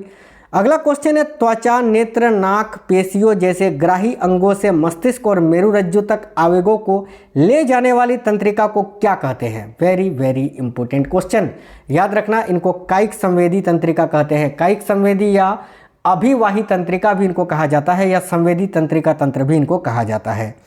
अगला क्वेश्चन है शरीर का वह भाग जो तंत्रिका तंत्र से भेजे गए निर्देशों पर प्रतिक्रिया करता है, उन्हें क्या कहते हैं? तो शरीर का वह भाग जो तंत्रिका तंत्र से भेजे गए निर्देशों पर प्रतिक्रिया करता है, इनको प्रभावक कहा जाता है साथियों। इफेक्टर, इसको अंग्रेजी में आप क्या पढ़ते हैं? तो तो इफेक्टर कहा जाता है, प्रभावक, याद रखेंगे।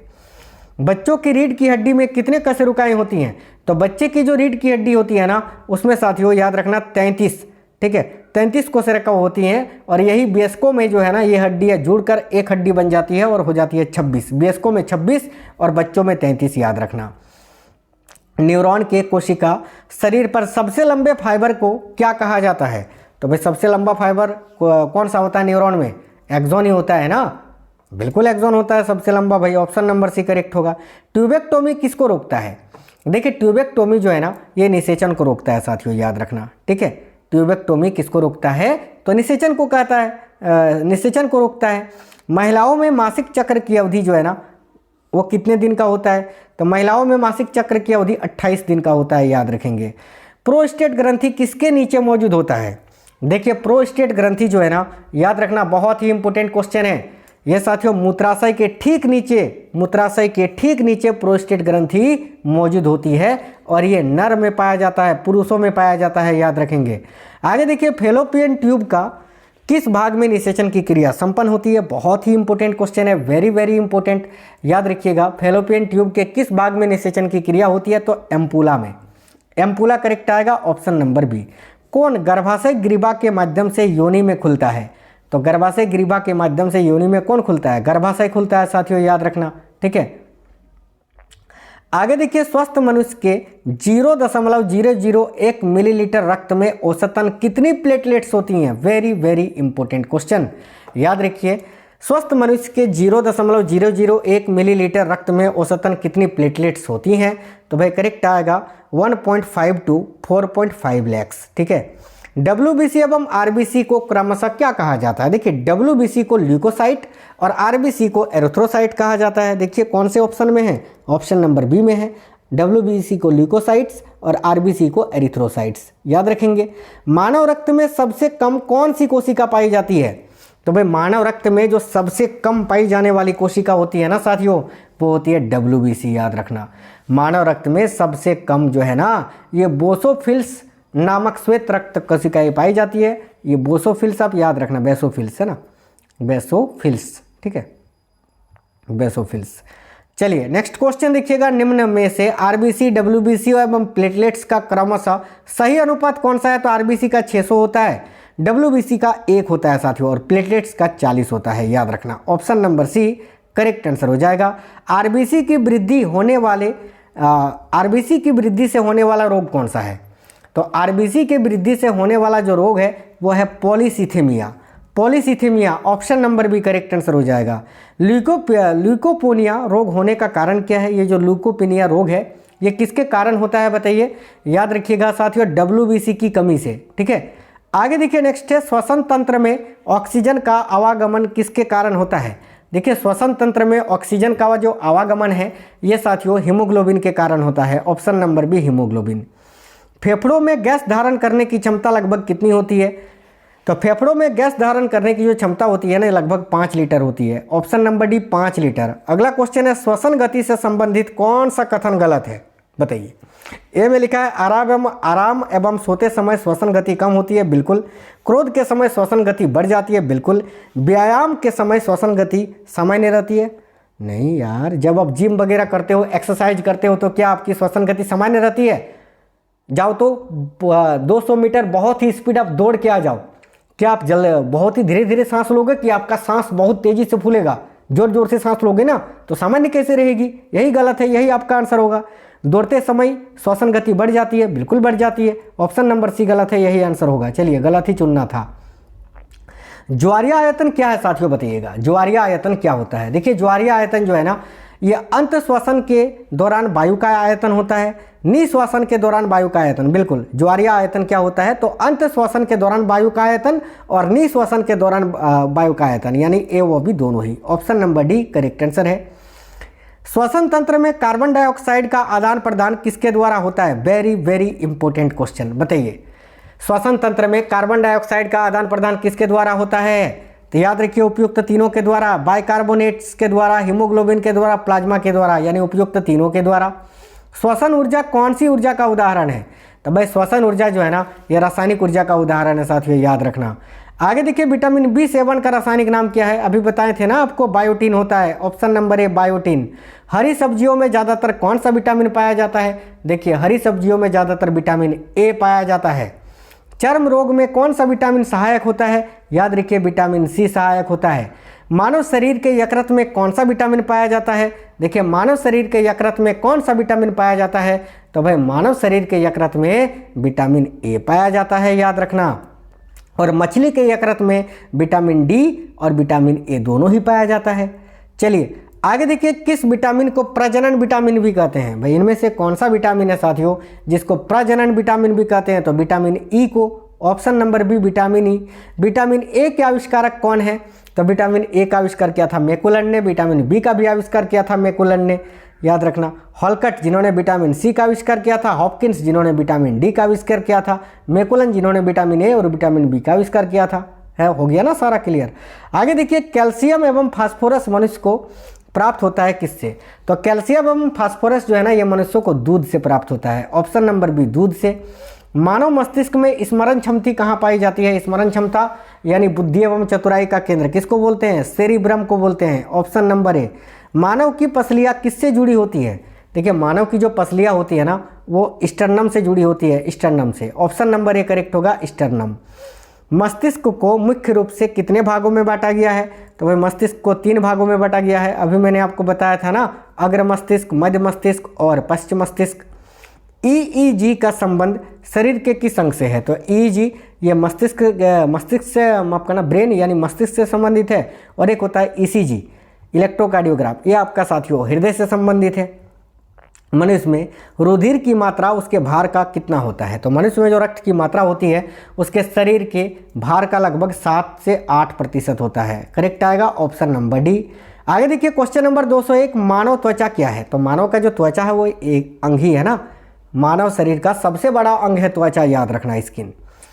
मानव हृदय में आलिंद और निलय होते हैं कहाँ पर, तो देखिए मानव हृदय में आलिंद और निलय कहाँ होते हैं, तो भाई ये हृदय में होते हैं, लेकिन कैसे, देखिए 2 आलिंद ऊपर और दो आलिंद ऊपर होते हैं और 2 निलय नीचे होते हैं। 4 चैम्बर होता है ना मानव के हृदय में, तो भाई 2 आलिंद जो है ना लेफ्ट और राइट ये 2 ऊपर होते हैं आलिंद, ठीक है, और निलय जो है लेफ्ट और राइट ये 2 नीचे होते हैं। तो भाई करेक्ट आएगा ऑप्शन नंबर डी, ए वो भी दोनों ही।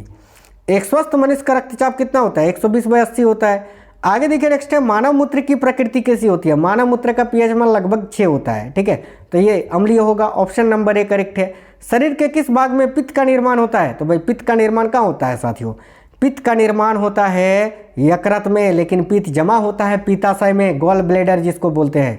मानव शरीर में उत्तकों का निर्माण किससे होता है, भाई छोटे छोटे कोशिकाओं से मिलकर ही तो उत्तक बनता है ना, तो करेक्ट आएगा कोशिकाओं से। अगला क्वेश्चन है, सर्वस एलाफस किसका वैज्ञानिक नाम है, तो साथियों देखिए सर्वस एलाफस जो है ना ये हिरन का साइंटिफिक नेम है, हिरन का ही वैज्ञानिक नाम है। अगला क्वेश्चन है, कैप्टा हिटमस किसका वैज्ञानिक नाम है साथियों, तो कैप्टा हिटमस ये बकरी का वैज्ञानिक नाम है। ऑप्शन नंबर बी बकरी का। मासिक चक्र से संबंधित कौन सा कथन सही है, ए में लिखा है 13-14 वर्ष की आयु से शुरुआत होती है, बिल्कुल ये सही है। बी में लिखा है जब शुरू होता है तो उसे रजोदर्शन कहा जाता है, बिल्कुल ये भी सही है। जब बंद होता है तो उसको रजोनिवृत्ति कहा जाता है, जो कि 50 से 55 वर्ष की आयु में समाप्त हो जाता है, ये भी सही है, यानी ऑप्शन नंबर डी उपयुक्त, तीनों कथन सही है। नर और मादा युग्मक आपस में मिलकर क्या बनाते हैं, युग्मनज बनाते हैं भाई, ऑप्शन नंबर बी करेक्ट है युग्मनज। महिलाओं में यौवन की शुरुआत किससे होती है, तो जब मासिक चक्र शुरू होता है, यानी जिसको रजोदर्शन बोलते हैं। ऑप्शन नंबर सी करेक्ट आएगा रजोदर्शन। अगला क्वेश्चन है, हायालुरोनिडेज एक लाइटिक एंजाइम है जो कि किसमें पाया जाता है,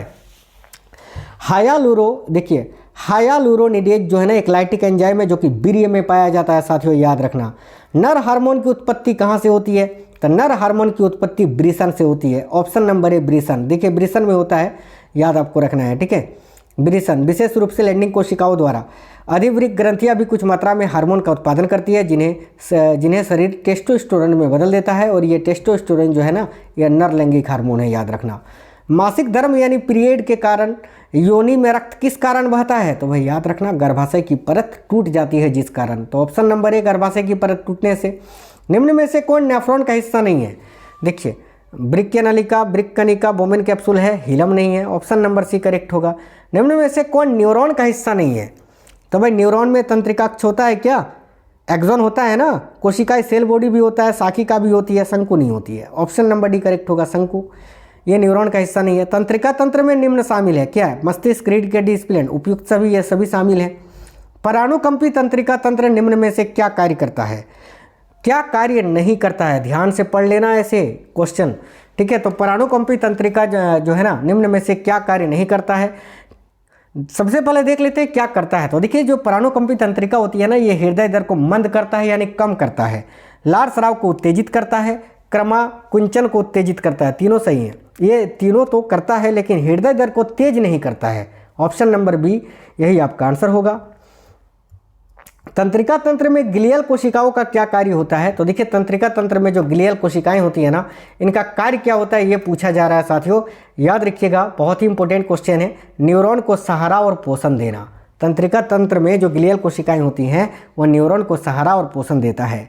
कौन सी तंत्रिकाएं केंद्रीय तंत्रिका तंत्र से मांसपेशी कोशिकाओं की ओर आवेगों को संचारित करती है? याद रखिए, मोटर तंत्रिकाएं या मोटर न्यूरॉन्स, ठीक है। चलिए आगे देखिए, कौन सी तंत्रिका दृष्टि के लिए जिम्मेदार है? तो भाई दृष्टि के लिए जिम्मेदार है साथियों, याद रखना, ऑप्टिक तंत्रिका। ऑप्शन नंबर ए करेक्ट आएगा।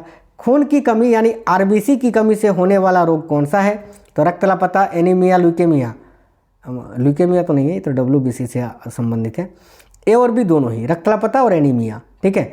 स्वस्थ मनुष्य में हीमोग्लोबिन की मात्रा कितनी होती है? तो याद रखना 12 से 17 ग्राम डेसीलीटर, ठीक है।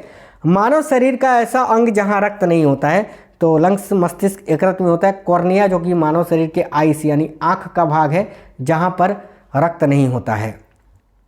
लाल रक्त कणिका की खोज किसने की थी? तो देखिए, लाल रक्त कणिका की खोज एंटोनी वेन ल्यूवेनहक ने की थी।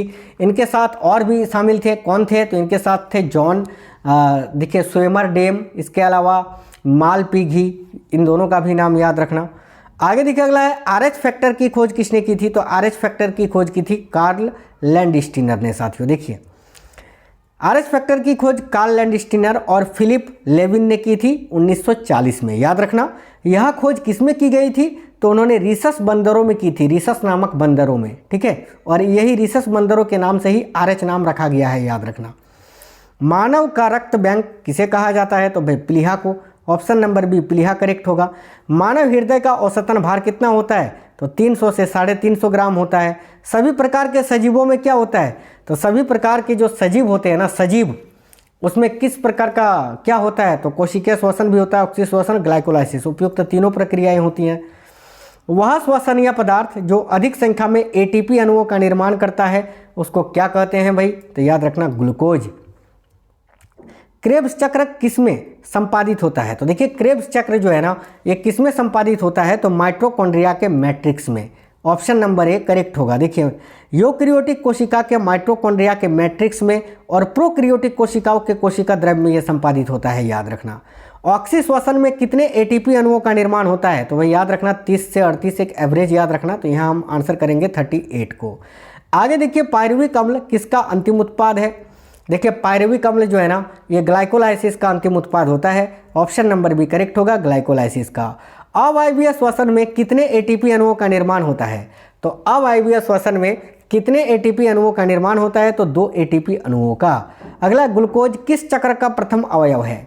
वेरी वेरी इंपॉर्टेंट क्वेश्चन, याद रखना। ग्लूकोज जो है ना, ये ग्लाइकोलाइसिस चक्र का प्रथम अवयव है। ऑप्शन नंबर बी राइट है। RQ यानी रेस्पिरेटरी क्विटेंडेंट, यानी जिसको आप श्वसन गुणांक बोलते हैं। RQ को ज्ञात करने का सूत्र क्या है? जिसको श्वसन गुणांक को ज्ञात करने का सूत्र होता है विमुक्त कार्बन डाइऑक्साइड, ठीक है, विमुक्त कार्बन डाइऑक्साइड बटे प्रयुक्त ऑक्सीजन, ठीक है, का आयतन। Option number A correct answer हो जाएगा। आगे देखिए, EMP ग्लाइकोलाइसिस में ATP अणुओं का शुद्ध लाभ कितना होता है? तो याद रखना, EMP ग्लाइकोलाइसिस में शुद्ध, देखिए ग्लाइकोलाइसिस में ATP अणुओं का शुद्ध लाभ अगर जब भी पूछे तो 2 आपको याद रखना है, 2 होता है। मानव श्वसन तंत्र में कौन से अंग शामिल हैं? तो भाई मानव श्वसन तंत्र में ये सभी अंग शामिल हैं। नासा छिद्र, ग्रसनी, स्वर यंत्र, श्वासनाली, श्वसनी, श्वसनिका, ये सभी शामिल हैं। स्वर यंत्र की दीवार में कितनी उपास्थियां होती हैं? तो याद रखना, स्वर यंत्र की दीवार में कुल 9 उपास्थियां होती हैं। ऑप्शन नंबर डी करेक्ट होगा। फेफड़ों में गैसों के आदान प्रदान किस अंग की देखिए, फेफड़ों में गैसों के आदान प्रदान में किस अंग की मुख्य भूमिका होती है? करेक्ट आएगा कूपिका की, एल्वियोलिस की। ठीक है, अगला क्वेश्चन है साथियों, बहुत ही इंपॉर्टेंट है, देखिएगा। एपिग्लोटिस का कार्य क्या होता है साथियों? बताइए, एपिग्लोटिस का कार्य क्या होता है? ए में लिखा है भोजन निगलते समय सांस मार्ग को बंद नहीं होने देता, ये गलत है, जबकि देता है। देखिए, भोजन निगलते समय कर्ण को श्वास नली में जाने से रोकना, बिल्कुल ये सही है। भोजन निगलते समय सांस मार्ग को बंद कर देता है, ये भी सही है। यानी ऑप्शन नंबर डी, बी व सी दोनों ही सत्य है। श्वास नली की सामान्यतः लंबाई कितनी होती है? याद रखना, श्वास नली की सामान्यतः लंबाई होती है 10 से 12 सेंटीमीटर साथियों। आगे देखिए, ग्रसनी को आमाशय से जोड़ने वाले भाग को क्या कहते हैं? तो इसको ग्रसिका या ग्रास नली बोलते हैं, अंग्रेजी में इसको ईसोफेगस बोलते हैं, जिसकी लंबाई 25 सेंटीमीटर होती है। यानी ए व बी दोनों ही, ऑप्शन नंबर डी करेक्ट होगा। जठर ग्रंथियों का संबंध किससे है? तो जठर ग्रंथियों का संबंध आमाशय से है। जठर रस का पीएच मान याद रखना 1.2 होता है। वसा का पायसीकरण किसके द्वारा होता है? तो याद रखिए पित्त के द्वारा होता है साथियों। आगे देखिए, शीत ऋतु में पत्तों का पीलापन किस जेंथोफिल वर्णक के कारण होता है?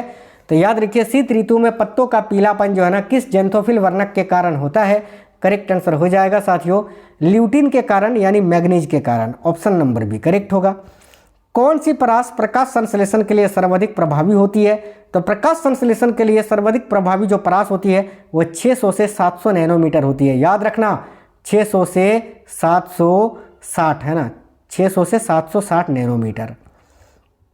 चलिए नेक्स्ट देखिए, प्रकाश संश्लेषण की क्रिया में क्लोरोफिल का मुख्य कार्य क्या होता है? तो प्रकाश संश्लेषण की क्रिया में क्लोरोफिल का मुख्य कार्य होता है प्रकाश को अवशोषित करना या प्रकाश को अवशोषण करना। कौन सा धात्विक आयन क्लोरोफिल का घटक है? तो इनमें से कौन सा धात्विक आयन है जो क्लोरोफिल में पाया जाता है? करेक्ट आएगा भाई मैग्नीशियम, जो पर्णहरित में सहायक होता है। प्रकाश संश्लेषण की क्रिया किसमें होती है? तो प्रकाश संश्लेषण की क्रिया अगर पूछे ना तो ये पूरा पौधा में होता है, और प्रकाश में श्वसन की क्रिया पूछे तो वो पत्ती में होता है, याद रखना। आगे देखिए, प्रकाश संश्लेषण की क्रिया के दौरान जल के अपघटन से क्या प्राप्त होता है? तो प्रकाश संश्लेषण की क्रिया के दौरान जल के अपघटन से जो है ना, ये ऑक्सीजन प्राप्त होता है साथियों। आगे देखिए, प्रकाश ऊर्जा को रासायनिक ऊर्जा में बदलने का कार्य कौन करता है? करेक्ट आएगा क्लोरोफिल बी। ठीक है, देखिए क्लोरोफिल बी का मुख्य कार्य प्रकाश ऊर्जा को अवशोषित करना और उसे क्लोरोफिल ए में स्थानांतरित करना होता है। प्रकाश की कौन सी परास प्रकाश संश्लेषण में सबसे कम प्रभावी होती है? करेक्ट आएगा हरा रंग, और सबसे अधिक मैंने बताया था लाल और नीला होता है। प्रकाश संश्लेषण की क्रिया होती है कब? तो याद रखना केवल दिन में, भाई सनलाइट में ही ना, और सनलाइट केवल दिन को मिलता है। किसकी अधिकता के कारण पौधे मुरझाते हैं? तो पौधे जो है ना, अत्यधिक बाष्पो उत्सर्जन के कारण जो है वो मुरझा जाते हैं भाई।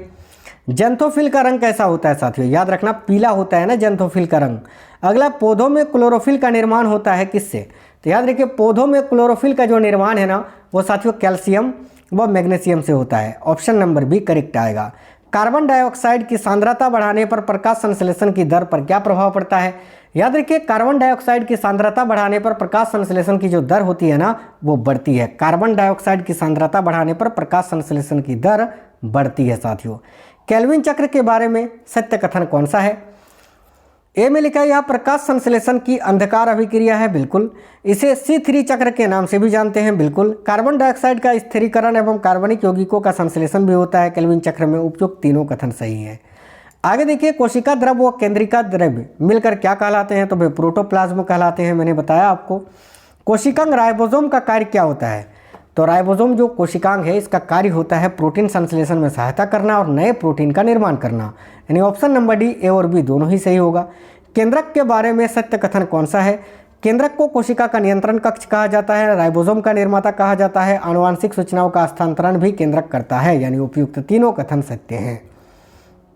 कोशिका विभाजन में कौन सहायता करता है? तो वह कोशिका विभाजन में सहायता इनमें से कौन करता है? जंतु कोशिका में पूछा जा रहा है बेसिकली, क्योंकि ऑप्शन में साइटोकाइनिन नहीं है।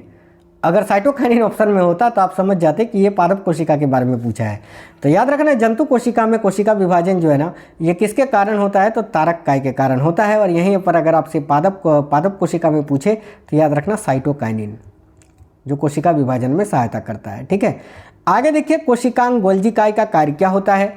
तो कोशिकांग जो है गोल्जी काय, इसका कार्य होता है कोशिकीय पदार्थ का श्रावण एवं परिवहन करना, बिल्कुल। वसा का संचय करना, ये भी सही है। उत्सर्जित पदार्थों को कोशिका से बाहर निकलने में मदद करना, यानी उपयुक्त सभी, ये सभी कथन सत्य हैं। कौन सा कोशिकांग है जो पादप कोशिका में सुविकसित एवं जंतु कोशिका में अनुपस्थित यानी ना के बराबर होता है? याद करिए, मैंने अभी बताया था रिक्तिका वेसल्स, जहाँ पर पौधे जो होते हैं या जो पादप कोशिका होते हैं वो भोजन वगैरह संग्रहित करते हैं। ठीक है, याद रखना। रसदानी भी इसको बोला जाता है। कौन से कोशिकांग कोशिका की आत्महत्या की थैली या पाचन थैली भी कहा जाता है? याद रखिए, लाइसोसोम।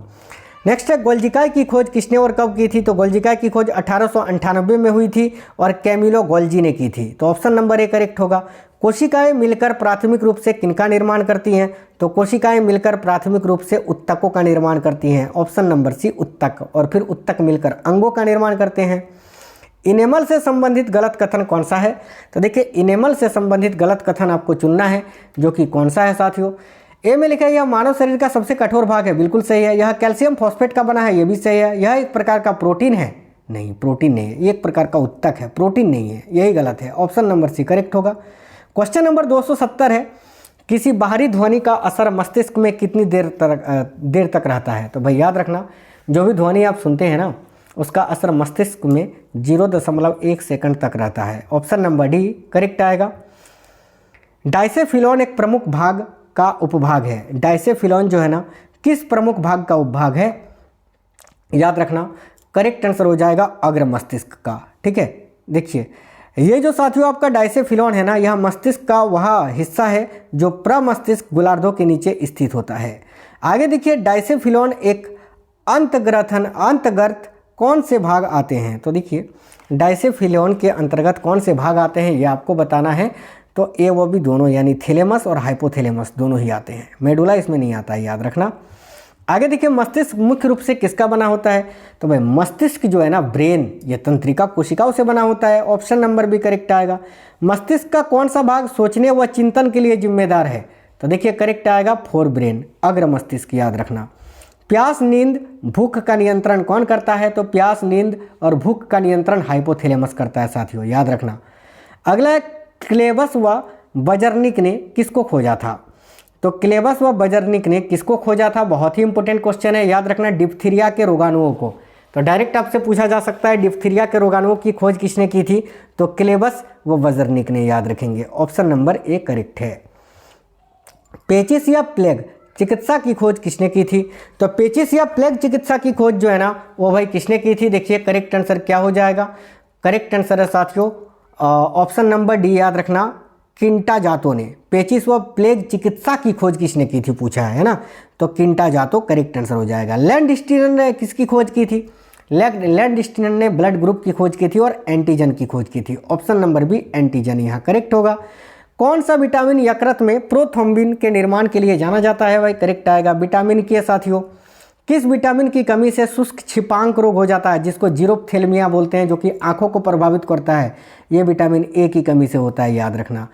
देखिए शुष्क छिपांक, जिसे जीरोप्थेल्मिया भी कहते हैं, विटामिन ए की कमी से होता है। यह एक प्रगतिशील नेत्र रोग है।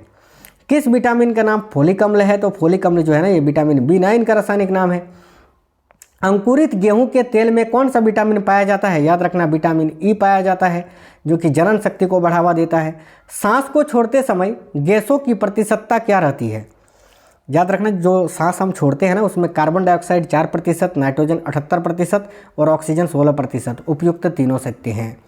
निम्न में से कौन द्वितीय श्वसन का अंग है? इनमें से कौन द्वितीय श्वसन अंग है भाई बताइए? द्वितीय श्वसन अंग इनमें से कौन सा है? तो पहला तो नाक होता है, दूसरा हो गया मुख। ऑप्शन नंबर बी यहाँ आपका करेक्ट आंसर हो जाएगा। सांस को लेते समय गैसों की प्रतिशतता क्या होती है? सांस को लेते समय, छोड़ते समय तो मैंने बता दिया ना, अब लेते समय भी याद रखना। सांस को लेते समय जो कार्बन डाइऑक्साइड की मात्रा होती है 0.03%, नाइट्रोजन 78% और ऑक्सीजन 20%। मुख्य रूप से किसके ऑक्सीकरण द्वारा उत्पन्न ऊर्जा को श्वसन कहा जाता है? बताइए, मुख्य रूप से किसके ऑक्सीकरण द्वारा उत्पन्न ऊर्जा को श्वसन कहा जाता है? तो भाई करेक्ट आएगा कार्बोहाइड्रेट के ऑक्सीकरण द्वारा उत्पन्न ऊर्जा को। अगला, सल्की उपकला उत्तक किस में पाई जाती है? बहुत ही इंपॉर्टेंट क्वेश्चन है। तो भाई सल्की उपकला उत्तक जो है ना, ये वायुकोश में पाया जाता है, याद रखना। वायुकोश यानी एल्वियोली जिसको हम बोलते हैं। सल्की उपकला रक्त वाहिकाओं, फेफड़ों की वायु कोशिकाओं यानी एल्वियोली और मुंह त्वचा तथा योनि जैसी सतहों पर पाई जाती है, याद रखना। डायाफ्राम अवस्थित रहता है कहाँ पर? बताइए डायफ्राम जो है ना ये कहाँ पर अवस्थित होता है? तो बच्च गुहा की निचली सतह पर साथियों, याद रखना। किस प्रक्रिया द्वारा दूध दही में परिवर्तित होता है? बताइए वह कौन सी प्रक्रिया है जिसके द्वारा दूध दही में परिवर्तित हो जाती है? याद रखिए किण्वन। ऑप्शन नंबर डी करेक्ट होगा, किण्वन के द्वारा। पादपों में श्वसन दर मानव श्वसन दर की तुलना में कैसी होती है? तो धीमी होती है ना, ऑप्शन नंबर सी धीमी होती है। पादपों में अकार्बनिक अम्ल जैसे अपशिष्ट पदार्थ कहाँ जमा होते हैं? तो याद रखिएगा रिक्तिका में जमा होते हैं भाई। एक मादा जनन कोशिका से एक बार में कितने अंडाणु बनते हैं? तो एक मादा जनन कोशिका से एक बार में एक अंडाणु बनता है, ऑप्शन नंबर ए करेक्ट होगा। शुक्र वाहिनी को काट देने से क्या होगा? शुक्र वाहिनी जो कि मनुष्यों में होता है, पुरुषों में, इसको अगर काट दे तो क्या होगा? वीर्य शुक्राणु रहित होगा। वीर्य तो आएगा लेकिन उसमें शुक्राणु नहीं होगा, याद रखना। वृषण कोष का कार्य क्या है? साथियों देखिएगा वृषण कोष का कार्य पूछा है, ये वृषण के तापमान को समान रखता है, याद रखना। ऑप्शन नंबर बी करेक्ट होगा। अपरा यानी बीजांडसन का कार्य क्या होता है? तो बीजांडसन का कार्य पूछा जा रहा है। देखिए बीजांडसन का कार्य कई हार्मोनों का उत्पादन करना, भ्रूण द्वारा उत्पादित कार्बन डाइऑक्साइड को हटाना, भ्रूण को ऑक्सीजन की पूर्ति करना। उपयुक्त सभी कथन सत्य हैं। निम्न में से कौन सा प्राथमिक जनन अंग है? तो भाई प्राथमिक जनन अंग इनमें से कौन सा होता है साथियों? याद रखिए वृषण। वृषण करेक्ट आएगा, याद रखिए। पुरुषों में प्राथमिक जनन अंग वृषण होते हैं और महिलाओं में अंडाशय होते हैं, ठीक है। आगे देखिए कार्पस ल्यूटियम किस हार्मोन को स्रावित करता है? देखिए कार्पस ल्यूटियम जो है ना ये प्रोजेस्टेरोन नामक हार्मोन को स्रावित करता है साथियों, ठीक है। देखिए कार्पस ल्यूटियम प्रोजेस्टेरोन और एस्ट्रोजन नामक हार्मोन का स्रावन करता है। यह रिलैक्सेन भी बनाता है, याद रखना, जो कि मादा जनन हार्मोन है सारे के सारे। मादाओं में द्वितीय लैंगिक लक्षण किस हार्मोन से प्रेरित किए जाते हैं? तो मादाओं में द्वितीय लैंगिक लक्षण जो है किस हार्मोन से प्रेरित किए जाते हैं? तो साथियों याद रखना करेक्ट आंसर हो जाएगा एस्ट्रोजन से। एस्ट्रोजन करेक्ट आएगा, ऑप्शन नंबर ए। शुक्राणु अस्थायी रूप से किस में रखे जाते हैं? तो शुक्राणु अस्थायी रूप से अधिवृषण में रखे जाते हैं, याद रखना। मानव शरीर की सबसे बड़ी हड्डी कौन सी होती है? तो भाई करेक्ट आएगा साथियों फीमर होती है सबसे लंबी, देखिए जांग में पाई जाती है। मनुष्य के मस्तिष्क का औसतन भार कितना होता है? तो 1350 ग्राम होता है। ईसीजी का संबंध शरीर के किस अंग से है? अभी मैंने आपको बताया था हृदय से है। आगे देखिए नेक्स्ट क्वेश्चन जो है आपका, अगला क्वेश्चन साथियों बहुत ही इंपॉर्टेंट है। मनुष्य श्वास ग्रहण करता है तथा छोड़ता है, यह प्रक्रिया क्या कहलाती है? ऑप्शन नंबर बी करेक्ट होगा, श्वासोच्छ्वास कहलाता है, याद रखना। मानव शरीर की सबसे छोटी ग्रंथि कौन सी होती है?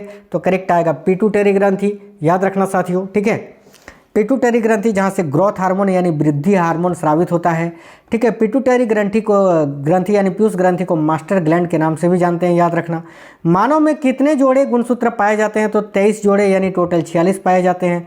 आगे देखिए अगला क्वेश्चन है, रक्त किस प्रकार के उत्तक का उदाहरण है? तो रक्त जो है ना एक तरल संयोजी उत्तक का उदाहरण है, याद रखना, लिक्विड कनेक्टिव टिश्यू का। अगला है स्वस्थ मनुष्य के 0.001 मिलीलीटर रक्त में औसतन कितनी लाल रक्त कणिकाएं होती हैं? तो देखिएगा लाल रक्त कणिकाओं के बारे में पूछा जा रहा है, जो कि होता है साथियों 4 से 11,000, याद रखना। माफ करना यार, मिलियन ना, देखिए एक सेकंड, 5 से 5.5 मिलियन, याद रखना। लाल रक्त कणिकाओं का पूछा था। स्वस्थ मनुष्य के 0.001 मिलीलीटर रक्त में औसतन कितनी श्वेत रक्त कणिकाएं होती हैं? तो याद रखना 4 से 11,000। आगे देखिए अगला है, सबसे बड़ी श्वेत रक्त कणिका कौन सी होती है? तो सबसे बड़ी जो श्वेत रक्त कणिका होती है ना वो कौन सी होती है, यही पूछा जा रहा है। करेक्ट आएगा साथियों मोनोसाइट। मोनोसाइट जो है ना ये सबसे बड़ी श्वेत रक्त कणिकाएं होती हैं, याद आपको रखना है। और सबसे छोटी रक्त कणिकाएं जो होती है वो लिम्फोसाइट होती है, सबसे छोटी, और सबसे बड़ी होती है मोनोसाइट, याद रखिएगा। देखिए एक से ज़्यादा केंद्रक किस में पाया जाता है? तो साथियों एक से ज़्यादा केंद्रक जो है ना, देखिए न्यूट्रोफिल्स, बेसोफिल्स और इओसिनोफिल्स, उपयुक्त तीनों में पाया जाता है। ऑप्शन नंबर डी करेक्ट होगा। मेंडल द्वारा अध्ययन किए गए मोनोहाइब्रिड क्रॉस के F2 फिनोटाइप का अनुपात कितना है? वेरी वेरी इंपॉर्टेंट क्वेश्चन, इस अनुपात को आप याद ही रखना, 3:1। आगे देखिए माता पिता में किसी एक के साथ F1 का संकरण क्या कहलाता है? तो भाई देखिए इसको जो है ना बैक क्रॉस के नाम से जानते हैं, back cross. Option number B. विभिन्नता का मुख्य कारण क्या है? देखिए विभिन्नता का मुख्य कारण होता है अर्धसूत्री विभाजन। अगला, किसी व्यक्ति की समयुग्मता और विषम युग्मता का निर्धारण किसके द्वारा किया जाता है? करेक्ट आएगा टेस्ट क्रॉस के द्वारा, ऑप्शन नंबर ए। अगला, जेनेटिक कोड की खोज किसने की थी भाई? तो देखिए जेनेटिक कोड की खोज की थी हरगोविंद खुराना ने। ठीक है, आगे देखिए, एक विषम युग्मजी संतान को समयुग्मजी अप्रभावी माता पिता के साथ क्रॉस कराने को किस रूप में जानते हैं? तो भाई इसको जो है ना परीक्षण क्रॉस कहा जाता है, ऑप्शन नंबर ए करेक्ट होगा। पादप रोग विज्ञान का अध्ययन किस में किया जाता है? याद रखिएगा, पादप रोग विज्ञान का अध्ययन फाइटोलॉजी में किया जाता है साथियों, phytology, option number C correct होगा। हरित बाली यानी ग्रीन ईयर रोग किस पादप से संबंधित है? याद रखिए, हरित बाली यानी ग्रीन ईयर रोग जो है ना ये बाजरा को प्रभावित करता है, ऑप्शन नंबर ए बाजरा। परिधीय तंत्रिका तंत्र में कितनी जोड़ी तंत्रिकाएं होती हैं? देखिए, परिधीय तंत्रिका तंत्र बोलते किसको हैं? तो अभी मैंने आपको बताया था 12 जोड़ी कपाल तंत्रिकाएं और 31 जोड़ी मेरु तंत्रिकाएं, इन दोनों को मिलकर होती है 43, और इन 43 जोड़ी जो तंत्रिकाएं होती हैं इसको परिधीय तंत्रिका बोला जाता है, याद रखना। तो करेक्ट आएगा ऑप्शन नंबर डी। परिधीय तंत्रिका तंत्र कितनी जोड़ी होती है? तो 43 जोड़ी होती हैं। तंत्रिका तंत्र में ग्लियल कोशिकाओं का क्या कार्य होता है?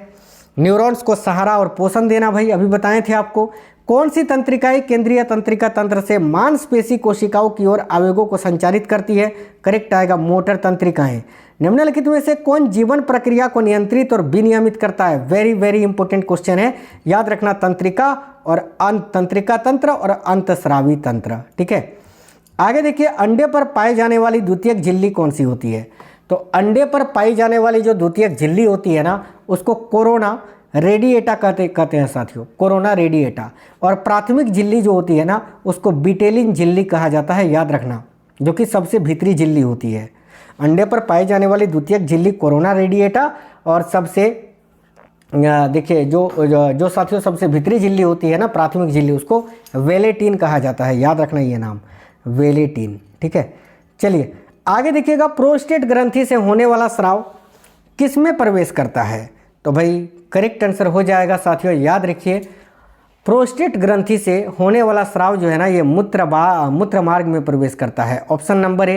प्रोस्टेट ग्रंथि कौन से अम्ल का निर्माण करती है? वेरी वेरी इंपॉर्टेंट क्वेश्चन, याद रखना, साइट्रिक अम्ल का निर्माण करती है भाई ये। प्रोस्टेट ग्रंथि केवल पुरुषों में पाई जाती है, यह पुरुष प्रजनन प्रणाली का हिस्सा है और यह मूत्राशय के ठीक नीचे स्थित होता है, याद रखना। स्तन का निर्माण किससे होता है? याद रखिए, स्तन का निर्माण किससे होता है भाई? तो देखो करेक्ट आंसर क्या होगा, स्तनों का निर्माण होता है ग्रंथि एवं वसा युक्त उत्तकों से, ऑप्शन नंबर सी करेक्ट होगा। गर्भाशय की सबसे बाहरी परत कौन सी होती है? याद रखिए, गर्भाशय की सबसे बाहरी परत जो होती है ना वो पेरीमेट्रियम होती है साथियों, ऑप्शन नंबर ए पेरीमेट्रियम, जिसको सेरोसा भी कहा जाता है, सेरोसा। ठीक है, याद रखना। आगे देखिएगा, गर्भाशय की अंदरूनी परत कौन सी होती है? तो गर्भाशय की जो सबसे अंदरूनी परत होती है वो होती है देखो एंडोमेट्रियम, एंडोमेट्रियम याद रखना। ठीक है, एंडोमेट्रियम। गर्भाशय की सबसे मोटी परत अगर आपसे पूछे कौन सी होती है, याद रखना मायोमेट्रियम। चलिए, कालाजार रोग की चिकित्सा को किसने खोजा था? देखिए, कालाजार जो है ना लिस्मीनिया से होता है, लिस्मीनिया नामक परजीवी से, और कालाजार रोग जो है ना इस चिकित्सा को किसने खोजा था ये आपसे पूछा जा रहा है, याद रखिए, करेक्ट आएगा ऑप्शन नंबर बी, यूएस ब्रह्मचारी जी ने। ठीक है, आगे देखिए, पोलियो ड्रॉप की खोज किसने की थी? तो पोलियो ड्रॉप की खोज की थी सेबिन ने, option number B correct answer हो जाएगा। देखिए, जोनास साल्क ने पहले इंजेक्शन आधारित यानी मारे गए वायरस टीके की खोज की थी, जबकि अल्बर्ट सबिन ने बाद में मौखिक, ठीक है, यानी मौखिक पोलियो ड्रॉप वैक्सीन विकसित की थी, ये आपको याद रखना है। ठीक है, आगे देखिए, साइनोकोबालामिन कौन से विटामिन का रासायनिक नाम है? तो भाई करेक्ट होगा विटामिन बी12 का साथियों। अगला, ऑस्टियोमलेशिया रोग प्रौढ़ों में किसकी कमी से हो जाता है? देखिए, करेक्ट होगा विटामिन डी की कमी से होता है। विटामिन नाम किस वैज्ञानिक ने दिया था? तो इसको दिया था किसिमर फंक ने, कब? तो 1911 में, ऑप्शन नंबर ए राइट है। निम्न में से किसमें मुख्यतः विटामिन ए पाया जाता है? तो विटामिन ए मुख्यतः पालक में पाया जाता है, हालांकि विटामिन ए का सबसे अच्छा स्रोत होता है गाजर, याद रखना। आगे देखिए, अगला क्वेश्चन है, निकोटिनेमाइड किसका अन्य नाम है? बहुत ही इंपॉर्टेंट क्वेश्चन है। निकोटिनेमाइड जो है ना ये नियासिन का ही अन्य नाम है, और नियासिन विटामिन बी3 का रासायनिक नाम है। पके हुए आम में कौन सा विटामिन होता है? तो पके हुए आम में विटामिन ए भी होता है, विटामिन सी भी होता है। ऑप्शन नंबर डी, ए और बी दोनों। हालांकि याद रखना ज़्यादातर पके हुए आम में विटामिन ए पाया जाता है। बच्च गुहा में कौन सा अंग स्थित है? याद रखिए, बच्च गुहा में कौन सा अंग स्थित है साथियों?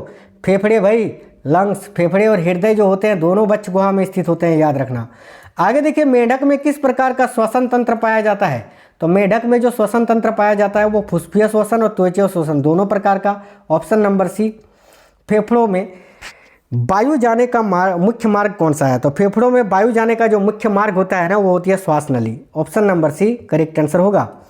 अगला क्वेश्चन है, ग्लोटिस एवं एपिग्लोटिस किस अंग का उप अंग है?